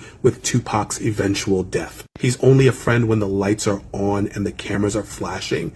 Outside of that, he's undercutting Biggie every step of his short career. Rolling Stone wants to put Biggie on the cover. Diddy says no, and after Biggie dies, he takes the cover for himself. Diddy is not paying his artists like Craig Mack. There's even a story where Craig Mack is nominated for a Grammy, but he's broke. He has no money in his bank account. His wife has to borrow money from her father in order to make ends meet. Meanwhile, he has to borrow and pay back money to Diddy, who pulls out a roll of money and gives him one singular $100 bill so that he can make it to a performance. If 50 Cent's goal was to malign the name of Diddy, he did it with this documentary. Everyone from childhood friends who knew him when he was a toddler to former lovers to business partners all said the same thing. Diddy wasn't shit. Well, that's kind of the documentary in a nutshell. But yeah, he did break it down. These are the points that were being picked on. These were the quote unquote the subtleties, right? It's an excellent hit job. If anybody wanted to learn how to take a nigga down, you feel me? Then you definitely need to watch this. It's not the best hit job that's been done, but it achieved what it did, and what that was to sink his stocks, so he can't come home and launch an IPO, right? He's gonna try to come home and recreate himself and launch an IPO, meaning that he wants the public to buy into him again. So Diddy is destroying his IPO options, right? They're going to hedge against him now. He's a toxic investment. You cannot invest in P. Diddy moving forward. He's now a toxic investment. It's hands off Diddy. And then of course, lingering in the wings is whether he'll get indicted once Keefe D gets on that stand and starts singing like a canary in the Tupac murder trial that's coming up very soon. Okay. Yeah, but his comeback story, Diddy ruined 50 ruined Big Meech's comeback story, destroyed his possibilities, his chances. You haven't even heard from Big Meech, and he destroyed Diddy's as well, right? And we know that Diddy is protecting, we know that 50 is protecting the higher ups. We know that 50 is still a worker who's protecting people in higher positions. So we just want to put that out there. We want you to be clear about that. Ever name he went by at one point. All these. So here comes the overseas shock. Here comes the I can't believe it's not butter. Let's not all pretend that we didn't grow up admiring Diddy, Puff Daddy, whatever name he went by at one point. All these names. We all, if you grew up in like hip hop culture, especially American hip hop culture, he was at the forefront. Does anyone else feel like they're mourning a part of themselves, if that makes sense? Like, does anybody else feel that I literally grew up on this person? I grew up also on a culture that he created, like that ghetto fabulous culture. Any artist that I resonate with or that I love and adore is because of him. Mary J. Blige, Usher, SWV, Total.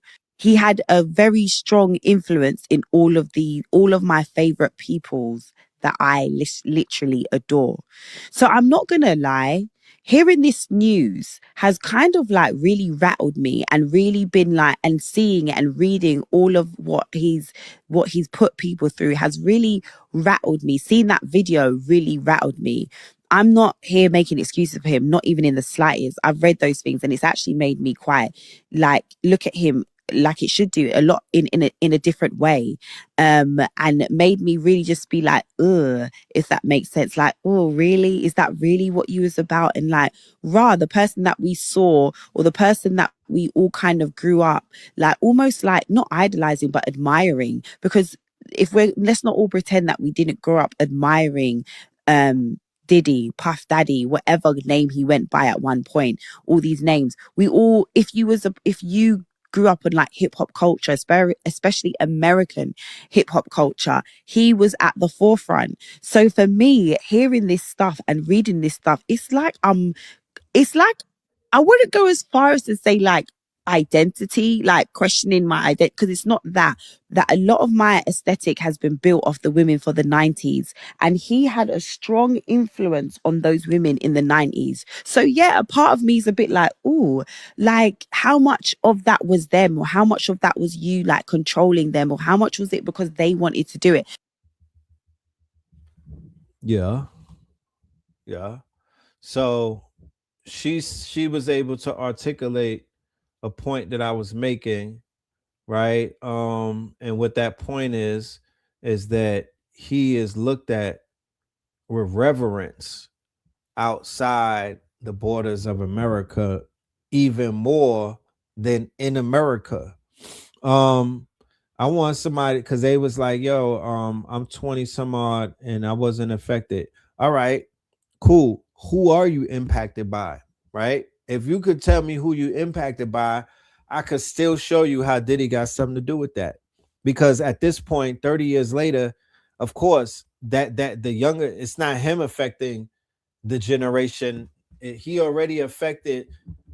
Remember, The people that are inside of the industry, meaning that the majority of the people signed to these labels have to come to New York, or you got to go to LA. You got Hollywood, and then you got Madison Avenue. The people that's in those offices running things, the A&Rs, the execs, right? The top dogs, where did they come from? Who put them in place? What era do they come out of? Right? So the people that's cutting the checks, the managers, the ones that are behind the camera, the ones that are really pulling the strings, they mostly come from the New York industry. They were Puffy's interns. They come through the Puffy cycle, bro. He been cooking niggas for damn near 30 years. He been turning out interns, turning out hiring certain people. That person hires other people. It's a web. It's a web. It's a web. It's an intricate network at this point, right? But the music industry of today is ran by Bad Boy, Rockefeller, Def Jam employees who leveled up and got and ranked up. They ranked up over the years and whatnot, and now they run things. Now they run things, but they're influenced by this man who created a blueprint that nobody has successfully come forward and replaced that blueprint. No one. You give me a name. Give me a name. Who replaced the blueprint? He don't gotta be. He wrote the blueprint. So if somebody is functioning on his operating system, then what is, you know what I'm saying? He's an architect. So who would you say came and replaced the blueprint? And I'm going to show you that that's his son. You know what I mean? I'm going to show you that's one of his sons. Show me a name. Give me any name. And I'm going to be like, I'm going to show you the flow chart where that's his son. That nigga, don't even say Birdman. We don't even go there. Like, there's a connection. They was locked in. They was locked in, super locked in. And the Birdman rumors is crazy. So Master P pops out immediately after Tupac dies on the back of the Source magazine with the West Side. He's not a West Side nigga. He was Hummerstein. He's from New Orleans. He cloned Tupac Shakur, but Tupac Shakur body wasn't even cold. And your man, Percy Miller, was out there cloning him. Who remembers that? Who remembers that? The back of the Source magazine in the graveyard, him and Master P, him and C Murder cloned Tupac and was never anything like a Tupac. All they took was the bandana and was not. Niggas said, come on, son. Like I said, I'm a historian. I do this. I talk, listen, I talk the way that I talk because the receipts, my nigga. Even in the motherfucking Mandela effect, nigga, we still got receipts. We got Mandela receipts and we got real world receipts. He did that. This is before About It. Real talk. He did that. He tried to destiny swap him. Real talk. He was trying to clone the homie, and they did not take the revolutionary side of him. They did not take Dear Mama part of him. They took the tattoo and the bandana, nigga.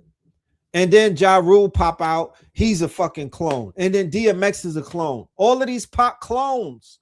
But nobody ran off and said, fight the power. Nobody said Brenda got a baby. They never cloned that part, but they always wanted to look at the aesthetics. Yeah, that really happened. Red, get into the Brooklyn influence to Atlanta with Foxy Brown and her brother, Pretty Boy. Pretty Boy comes to Atlanta with the Ferrari. Pretty Boy and Scar, right? Scar is the same person from the New York night in 2000 who throws the money in Puffy's face and Sean's face inside Club New York and they have a shootout. That's Scar from Brooklyn, who's dead now. But Scar and Pretty Boy Gav, they come out to an ATL like 98, 99. They got Lambos, they got Ferrari, they got foreigns, they got Lambos and shit like that. Niggas never seen that before.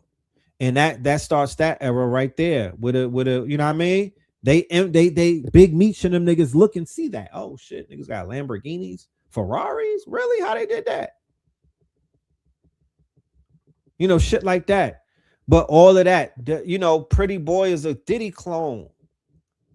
Shout out to Gav, but he's a Brooklyn Diddy.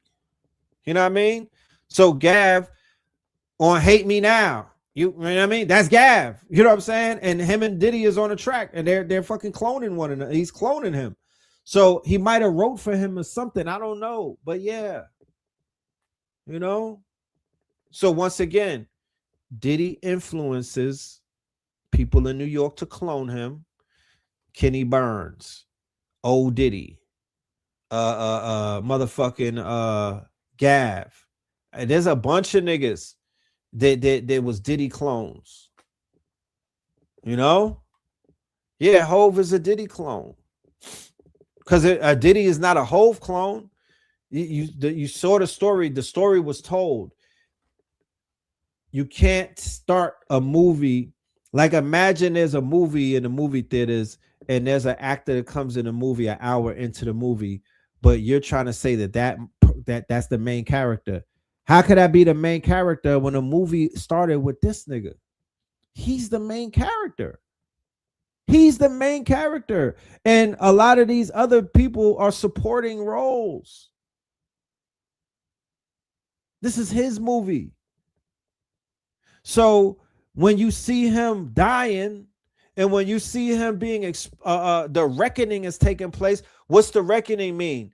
You have to reckon with the fact that you were bamboozled. We have to reckon with the fact that we let a demon in. We have to reckon with the fact that other people has been possessed as a result of some of this demonic behavior that these artists are partaking in. It has repercussions. It does. It has repercussions, y'all. You know what I'm saying? Our people are under demon possession all around the world. Not to say that this is the nigga that did it, but there was a culture that was created that helped to exasperate a demonic spell. And when we look into it, what do we see? That these short hat, these small hats who was Pinocchio in these niggas, right? Liar Cohen, Clive Davis, they was Pinocchio in black men. Okay? Because they were the Geppettos pulling the strings. Lucian, all of them are the Geppettos, and our people are the puppets, and they are affecting the mental, spiritual, economic, emotional health of our people. This nigga created the word player hater.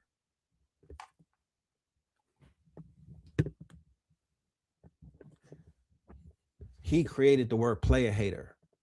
We didn't even have a word for that. You know what I'm saying? We wasn't calling people haters back in those days. He was the one who coined that phrase. He did. But check out what Sis is saying. Sis is going in, right? Because yeah. All right. The eyes are the window to the soul. The eyes will tell on you every time. And I do believe that this man is a high-level warlock, and I do believe that there are a legion of demons housing this man. That's why he was able to get away with stuff for so long. Biggie, Tupac, sacrifices for him to gain money and power. And it's so funny how after Biggie passed away is when he launched his rap career, and the rap career was fueled behind the death of Biggie. He was a destiny swapper, constantly looking at the gifts other people had and taking them spiritually for himself. But the moment during the documentary where I knew that this man was a full-blown warlock was when that streetwalker, the male streetwalker, said that him and Cassie used to collect his semen. Collect his semen for years. And he said one day he decided to ask, like, what y'all be doing with my juices? Somebody said, are we being distracted, Red? I don't think so. I can honestly say with a situation like this, if it's able to be articulated the right way and not sensationalized by people who specialize in chatty pattiness and low hanging fruit, and they're not quote unquote giving you the full picture, then yes, you probably can be distracted by the salaciousness, and you'll treat this shit like like tea. You'll treat it like rumor mills. You'll treat it like gossip. You know what I mean? However, if we're able to unpack this and look at it through mature eyes, and we're able to see this thing from a 360 perspective, if we could look at it through the lens of the eyes that the master teachers gave us, that Bobby gave us when he spoke about sex magic, that Panic talked about, that Red and Blue have been speaking about over the years and whatnot, if we're able to look at it through those lenses, then we'll be able to see something on a broader scale. Because once again, going back to Stranger Things, we are looking for the host. Who the fuck is holding this parasite? Who the fuck is housing the demons that's running the show right now? Because the fucking show is a demon show in the culture right now. Let's be clear. Once again, that there's some warlocks cooking some shit up. There's some spirit cooking taking place, my niggas. There's some spells going on outside. Okay, it's a war going on outside. The demiurge is out here urging niggas to be on demon time. So where is it coming from? Who's the source? I'm seeing other things fall apart based off of this nigga being beheaded, right? I'm seeing certain things fall the same way when Drake got hit, right? When they hit Drake up, a bunch of niggas start falling down all around like, damn, why'd you fall? Oh, shit, because you was attached to Drake, okay? Another Scorpio, you was attached to the Drake shit. Bunch of niggas dying around Diddy, right? Being sacrificed. They're being lined up. Deaths of despair. I mean, everybody in the documentary looked dried up. Nobody was looking fresh. Nobody was looking rested, right? Nobody was looking refreshed. Like, I didn't see people looking like people was crying. They was in that bitch breaking down. Kurt Burrows, he had bags under his eyes that I could put a whole fucking I could put my whole table in. You know what I'm talking about? This nigga had bags under his eyes. I could take him to Walmart and bag up. Niggas was looking washed. So that's what he's doing. He's sucking the energy. He is spirit cooking. That's what the sperm is about. He is, I'm sorry, Yoto. You know what I'm saying? I'm sorry. You know what I mean? I said that. But he was out here depleting people. I know people like that. Okay? The dock is full of disgruntled employees. Yeah, well, they were disgruntled because he was out here disgruntling people, fam. Let's not blame them. Fam was out here disgruntling people. Once again, I worked in the industry. I know how people act around celebrity, right? Even inside of the workspace, they'll let a lot of shit fly, fam. And he was at the top of the rankings of the CEO archetype and whatnot. You saw how he was handling them children on that talk show, making the band and whatnot. He didn't have compassion. He was ego tripping, and folks was applauding him for that. You smell me? They was applauding him.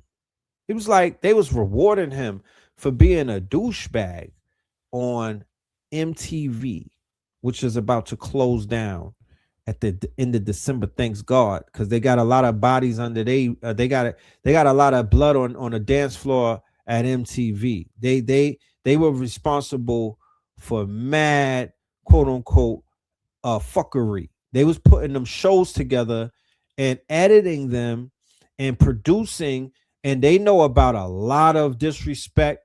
They got, look, imagine how much B-roll that they have of things that they recorded, right?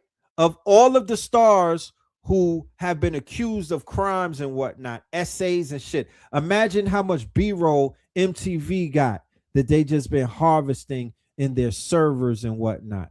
Yeah, those are that good riddance. That place needs to burn down, bro. You feel me? He's a part of that whole, you know what I mean? He's a part of that Sumner Redstone type of team. Let's sis finish cooking. And then he said, oh, he liked to see Cassie play with it. And he said after that day he asked, they never asked him for any more of his juices ever again. That's because they were doing sex magic on you, baby. Like, we really don't be understanding how spiritual things are and how the dark realm plays on your ignorance. I pray that that man finds the Lord, prays and fast and undo everything that was done to him, because y'all have to understand that when we do things, when we put ourselves in situations, and even when we let people put spells on us, it does not only affect us, it affects the generations to come. This man is wicked. So the game is so crazy these days that it's going so far, right? So we talk about the MTV, the whole MTV thing. Yes, MTV is a pipeline, right?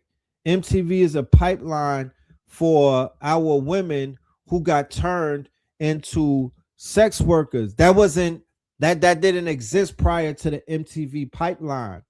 So the MTV reality show pipeline opened up this other pipeline. Now, to be honest with you, if I hear somebody's name like a Hennessy or something, right? I don't know who they are. You feel me? I don't know. Like if a girl, if I go on social media and I see like a headline from like Spirit World or something, it's like this girl Summer something. I'm like, it's one or two things with them. I don't know who they are, but I could guarantee they're one of three things. They're an OF model, right? Which is a porn star. They're a dancer, or they from the girls that be fighting on Zeus Network. Those are the three things that either if they come up on my timeline and I'm like, who the fuck are these girls? Like, who are they? They're either in one of those three categories. They're from the Bad Girls Club. They're an OF model, or they're a worker. You know what I mean? A flesh worker, like nothing else. So that's how crazy this shit has got. But like I said, the dominoes keep falling. The dominoes keep falling. Okay? And as Diddy fell, look at what they're doing to this industry as the dominoes keep falling. Bruh, what the hell did they do to the twins, y'all? What happened to Mary Kate and Ashley Olsen, y'all? What the heck, y'all? Bro, these celebrities are something else. They are doing something to these people, y'all. This is beyond me, man. These people look like the very first cavemen. Are you kidding me, bro? What is going on here? So can we all agree that everything is going downhill right now? Because all the celebrities are looking cooked. Hollywood is shutting down. The music industry is crap, man. The movies are not hitting like they used to anymore. Like, we're literally waking up from this illusion, and all of this was part of the illusion, y'all. Like, it's crazy how they are changing so much, man. Every person that we grew up with or that we known that we watch on television has changed exponentially. They even got them rocking all the gold, man. Like, what? Like, is this part of the golden age? You know, the golden dome, that whole Donald Trump thing? Like, this is crazy. Hollywood is doing way too much, man. They got these girls looking like the troll dolls. Like, y'all remember them things, the troll dolls? But I heard this is Louis Vuitton's new cover for their Christmas magazine. They're really trying to get y'all to go out there and go all out and buy some stuff, because They're giving you twins this year. Like, y'all see that? Like, nobody's buying stuff, so they decided to give you twins. The 2-for-1 deal. Very interesting times that we live in, y'all. Let me know what you guys think about this. The shift is here. Let's get it. Peace in. Oh, we got more. Go, if you told me that this guy right here was gonna wash up and fall off, crumble under all pressure and lose his respect and the empire that he built in the rap game, I would not have believed you. You told me this guy was gonna stop making music, start learning how to skate, and start hanging with internet stars, I wouldn't believe you. You told me Pluto was gonna fall off and get old and cut off his hair, I wouldn't believe you. You told me Lil Yachty was still corny in 2025, I'd believe you. You told me Pretty Flacco hasn't dropped an album in 7 years because he's too busy putting babies in Rihanna, I wouldn't believe you. If you told me that Mr. Slaughter Gang himself was British and then got deported for being British and then came back and disappeared, I would not believe you. What is 21 Savage even up to nowadays? You told me that Kodak Black was a drug addict, I would believe you. If you told me he came back and became super handsome, I would not believe you. If you told me that Takeoff passed away and the Migos separated, I would not have believed you. If you told me that Travis Scott would chase and secure bags after bag, including but not limited to Oakley and Barca, I wouldn't have believed you. If you told me that Drake would fall off after losing a beef to Kendrick and becoming a gambling addict, I would not believe you. And if you told me that of all people, Playboy Cardi would go on to become a fruity vampire, a rock star, and would have a relatively drama-free, beef-free career, I would not have believed you. The rap game has changed. We're getting old. And who would have thought that Cardi would end up the one on top? So it's crazy how in the span of about a year or two that the whole culture died, right? This is a part of the Great Fall series, ladies and gentlemen. You know what I mean? This is a part of the Great Fall series. This shit has fallen in ways that you could have never imagined, right? So yeah, oh, how have the mighty have fallen. You feel me? Watch the party die. Okay? Like, who could have known that this was a clean sweep? No weapons were even fired. No animals were harmed and whatnot. But this shit has definitely fallen and whatnot. Inside of what they call the attention economy, that shit has crashed. You know what I mean? They're vying for attention. They're dying for attention. They're killing for attention. They're lying for attention. You know what I mean? They're even spying for attention. Okay? But check this out. You think it's hard on us today? Imagine what was going on back in our parents' day. Now, I don't know if it was the water back then. I don't know if it was the coal mines or General Motors in Detroit, but the women in the 70s and 80s were looking amazing. Weezy Jefferson looks amazing at 58. George Jefferson Sherman, at 37, he looked like he was 58. John Amos and I are the same age in this photo. Meanwhile, Florida looks great at 54. But you know what's crazy? My mom would show me photos from her yearbook, her high school yearbook in the 70s. And I'm like, there's no way these dudes are 19 with the big chopped sideburns like that. For instance, I'm hearing Teddy Pendergrass was 17 when this photo was taken. Possibly. Meanwhile, this is Will Smith at 34. Same age as John Amos in the other photo. I don't know if it was like life was harder back then, but the way things are going now, with this current political climate and the way, you know, rent is high and everything like that, you're starting to see men progressively age like they were in the 70s. If we don't change something, you're gonna see a lot more receding hairlines at the age of 16. Rock in the middle. I wouldn't be shocked if Charles S. Sutton was about 23 in this photo. Oh man, that's crazy, right? Let's shift gears real quick. All right, let's get into some talks about what just took place with Africa.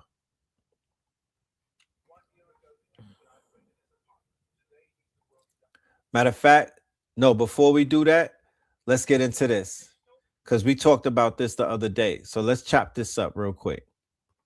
Any more dystopian than this, or have we reached our peak? I'm betting in the global news. What could possibly go wrong there? Insider Trading was already vociferous enough, but you expect me to believe the man that can't keep war plans to himself in his Signal group chat is not going to look at a betting market and let people know what he's going to say during the National Defense Forum?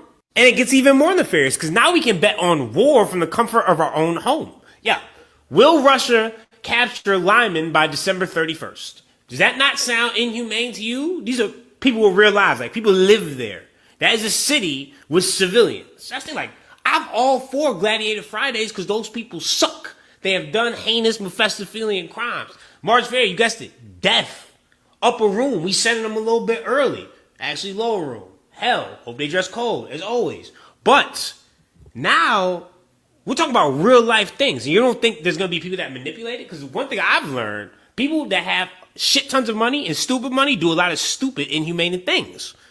Sniper tourism, for example. And you don't think people are, oh, wait, they're losing? Well, yeah, what if we just send 50 million to them, give them some drones and missiles, then they'll come back. And we can bet on their ass. Let's do it. Why not? Strictly provide. Fuck it. We could bet on how many lives Trump will ruin and upend within his first year. Start out at 250,000. I'm just saying, this dystopian. That's what I'm saying. Come from a hater and somebody that likes to gamble. But this right here is just like, wait, hold, we gonna bet on war? They dying, son. That's their real life. Next thing you know, we gonna be paying people extra to see how many drone kills they can capture. Oh wait, that's already a thing too. I know aliens just be sitting there and watching us like bad reality television show that's entertaining. Where it's, yo, nah, we on season 2025. Look at this shit. Yeah, nah, they betting on war now, and a lot of them are starving. Look at this. But look at the 1%. They control $35 trillion. And the next 99%, they go all fighting each other, but don't understand that the people with 35 trillion are really the problem. This shit is mad good. I don't know how many more seasons are going to continue, though. It looks like we're going to have a reset, apocalypse, and they'll probably start again in a couple thousand years. A year ago, the FBI raided his apartment. Today, he's the world's youngest self-made billionaire at 27. Meet Shane Copeland. Born in 1998 in NYC, he was obsessed with markets early. At 14, he emailed the SEC asking how to build a marketplace.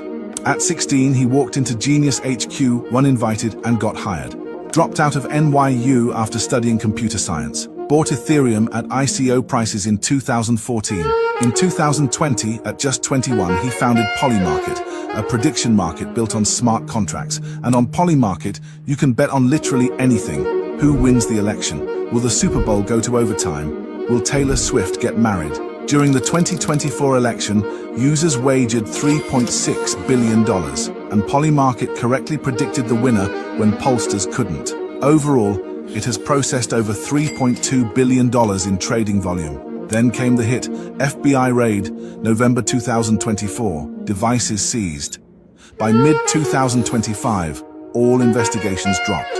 Right after that, the biggest investors in tech lined up. Intercontinental Exchange invested $2 billion for up to 25% of the company, joined by Travis Kalanick, Dylan Field, Mark Pincus, Glenn Dubin valuation, $9 billion. Copeland's stake, 11%. Net worth, $1 billion.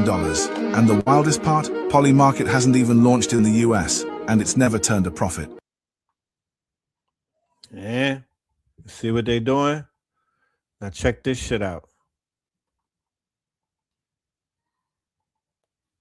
The United States is also signing our own bilateral agreements with the Congo and Rwanda that will unlock new opportunities for the United States to access critical minerals and provide economic benefits for everybody. And we'll be involved with sending some of our biggest and greatest companies over to the two countries. And we're going to take out some of the rare earth and take out some of the assets and pay, and everybody's going to make a lot of money. So while people was in America having this argument between Pan-Africans and the FBA, Africa was selling out to the United States colonizers once again, proving that that they are still at the behest of the colonizer, smack in the face to our brother Ibrahim Traore. The Pentagon just gave Trump's son, well, a company he owns, $620 million. That's the largest loan like that they've ever given anyone. But even crazier than that, the receipts. If you follow the money trail and the other companies they are also investing in here, gets real interesting. The company that received this is called 1789 Capital. 1789 is the year that, like, the Bill of Rights was created. George Washington came into power. It's also the same year as the French Revolution and revolutions all over the world. Very interesting name for the company. Anyways, one of the companies under this umbrella is called Vulcan Elements. And that's the company that received this money to build military-grade magnets. And their main supplier? Another government-funded company mining cobalt and rare earth minerals. Guess where? Fucking Congo. You cannot build a U.S. cobalt empire without massive human atrocities that you're contributing to in the Congo. Massacres, rape, and all.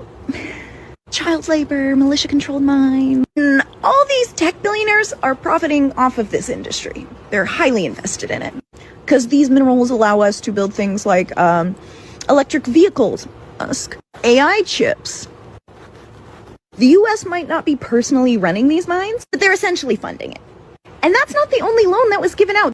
The Pentagon just gave Trump's son, well, a company he owns, the only loan that was given out. There was about a... So back to business as usual, right? The oligarchs are out here oligarching, right? Doing what they do, while the quote unquote people, or what they would call the peasants, are distracted and, you know, fighting over crumbs and shit, trying to figure out how to buy some Campbell's soup, you know? Yeah, a lot of work needs to be done and whatnot. A lot of things need to be put into perspective. You smell me? And you know, it's just it's time to start working towards more solutions. You smell, you know? It's enough is enough. It's that type of time. But yeah, that's what's going on. We'll keep you updated to what's going on with these moves in Africa, and things of that nature. But I mean, what more can be said other than what you see? You kind of see what's taking place. They're selling it out. These people are selling out, and it is what it is, you know. The UAE, Trump and all of them. And what they're really doing is they're selling out the idea of revolution in that country, because there are multiple revolutions taking place. And that will definitely, whoever's getting in bed with Babylon is going to actively be undermining whatever's taking place on the continent. They could play crazy and dumb and, you know, uninformed all they want. We know what we're looking at. We know what we're looking at. And that's a huge star for law. You know what I'm saying? For whoever did that sucker shit, that's a humongous star for law. They should be ashamed of themselves. But whatever, you know what I mean? You know, Allah is the best of planners, correct? All right. So I'm going to end this show with a world premiere of a song that we just dropped. This is a song that I did with some of the young gods in New York, and it's called Shark Tank. All right. So I'm going to debut this. This is on the channel.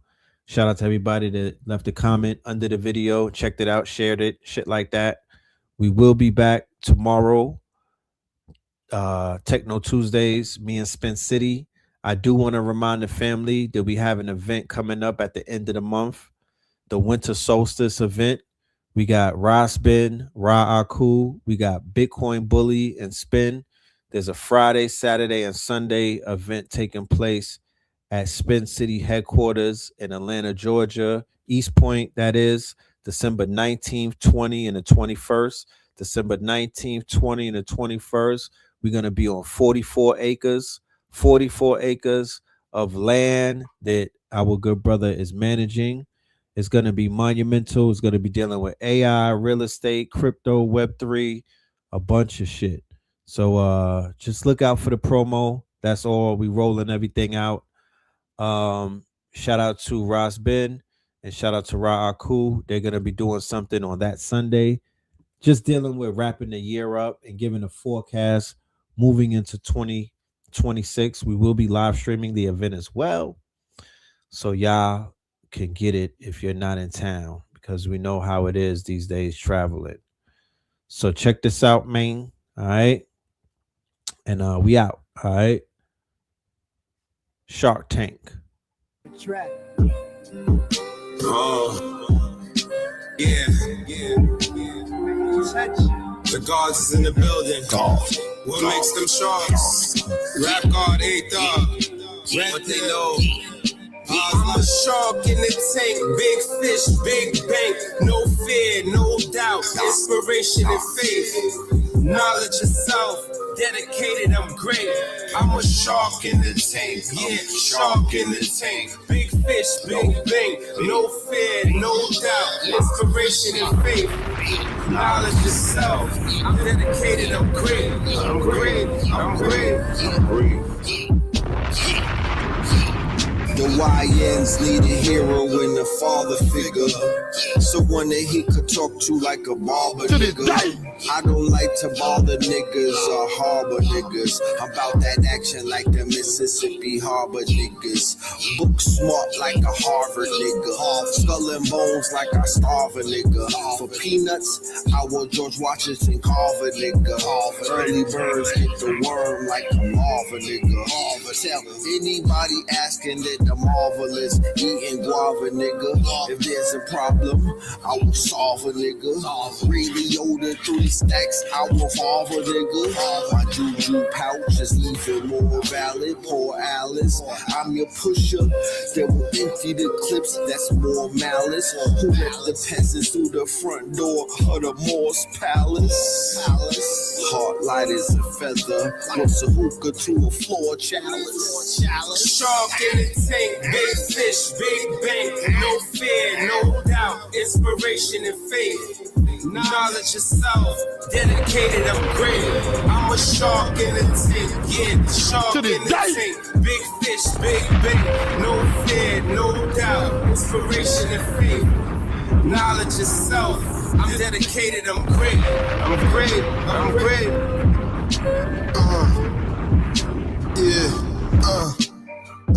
I got a hustler's heartbeat. Money keep coming like the rose of them shark teeth. I smell blood over there in the 4D. Miles away on the Palm Beach. My life should be on the Discovery. Rub me the wrong way. Daddy cut your flesh. Big Mac with dog, fuck your set, cause and effect. Big shark in the midst of nest. In the bucket hat, Harlem aura in the haze. While you submerged in the cage, observing the great. A big shark swimming to the money, getting to the bag. To this day, I fuck you fags. You know, niggas getting in all the time. To this day, shit, I'm getting money on the strip. You already know she ain't fucking with you strips. Big sharks, you can suck my dick. To this day, up in this bitch. Shark in the tank, big fish, big bank, no fear, no doubt, inspiration and faith, knowledge of self, dedicated, I'm great. I'm a shark in the tank, yeah, shark in the tank, big fish, big bank, no fear, no doubt, inspiration and faith, don't drown, knowledge of self, the rap I'm dedicated, I'm great. I'm great. Giant, but they awoke me. Humble, but they provoke me. Like an ice bath, I'm so icy. To this day, let's get to the right math. Hard equality. Each one teach one, get as far as me. Get at me, dog. I'm talking philanthropy. I had to open the door for this dynasty. Emperor, find the women, grade A tree. Ain't no faking in the culture for thee. I need that land and that mule, B. I'm worth more than millions. Look at the treasury. I take that EBT, but I'm thinking sovereignty. You thinking gang bang, I'm thinking army. Wipe out family trees, you think of harming me. If you don't plug me in, I'ma have to plug you out. I could go corporate route or thug it out. So much war going on, they like, what's the love about? So much war going on, they like, what's the love about? I could take the route just, or I thug it out, or I could mix it up. God is love, man. Ain't let you figure it out. Those are house niggas, we are house flippers. Those are mouse niggas, we keep it tucked like the couch zippers. Hit your girl in them coach slippers. In Miami with the Dolphins, the coach flipper. In Miami very often I approach strippers. If they look like angels, I invoke scriptures.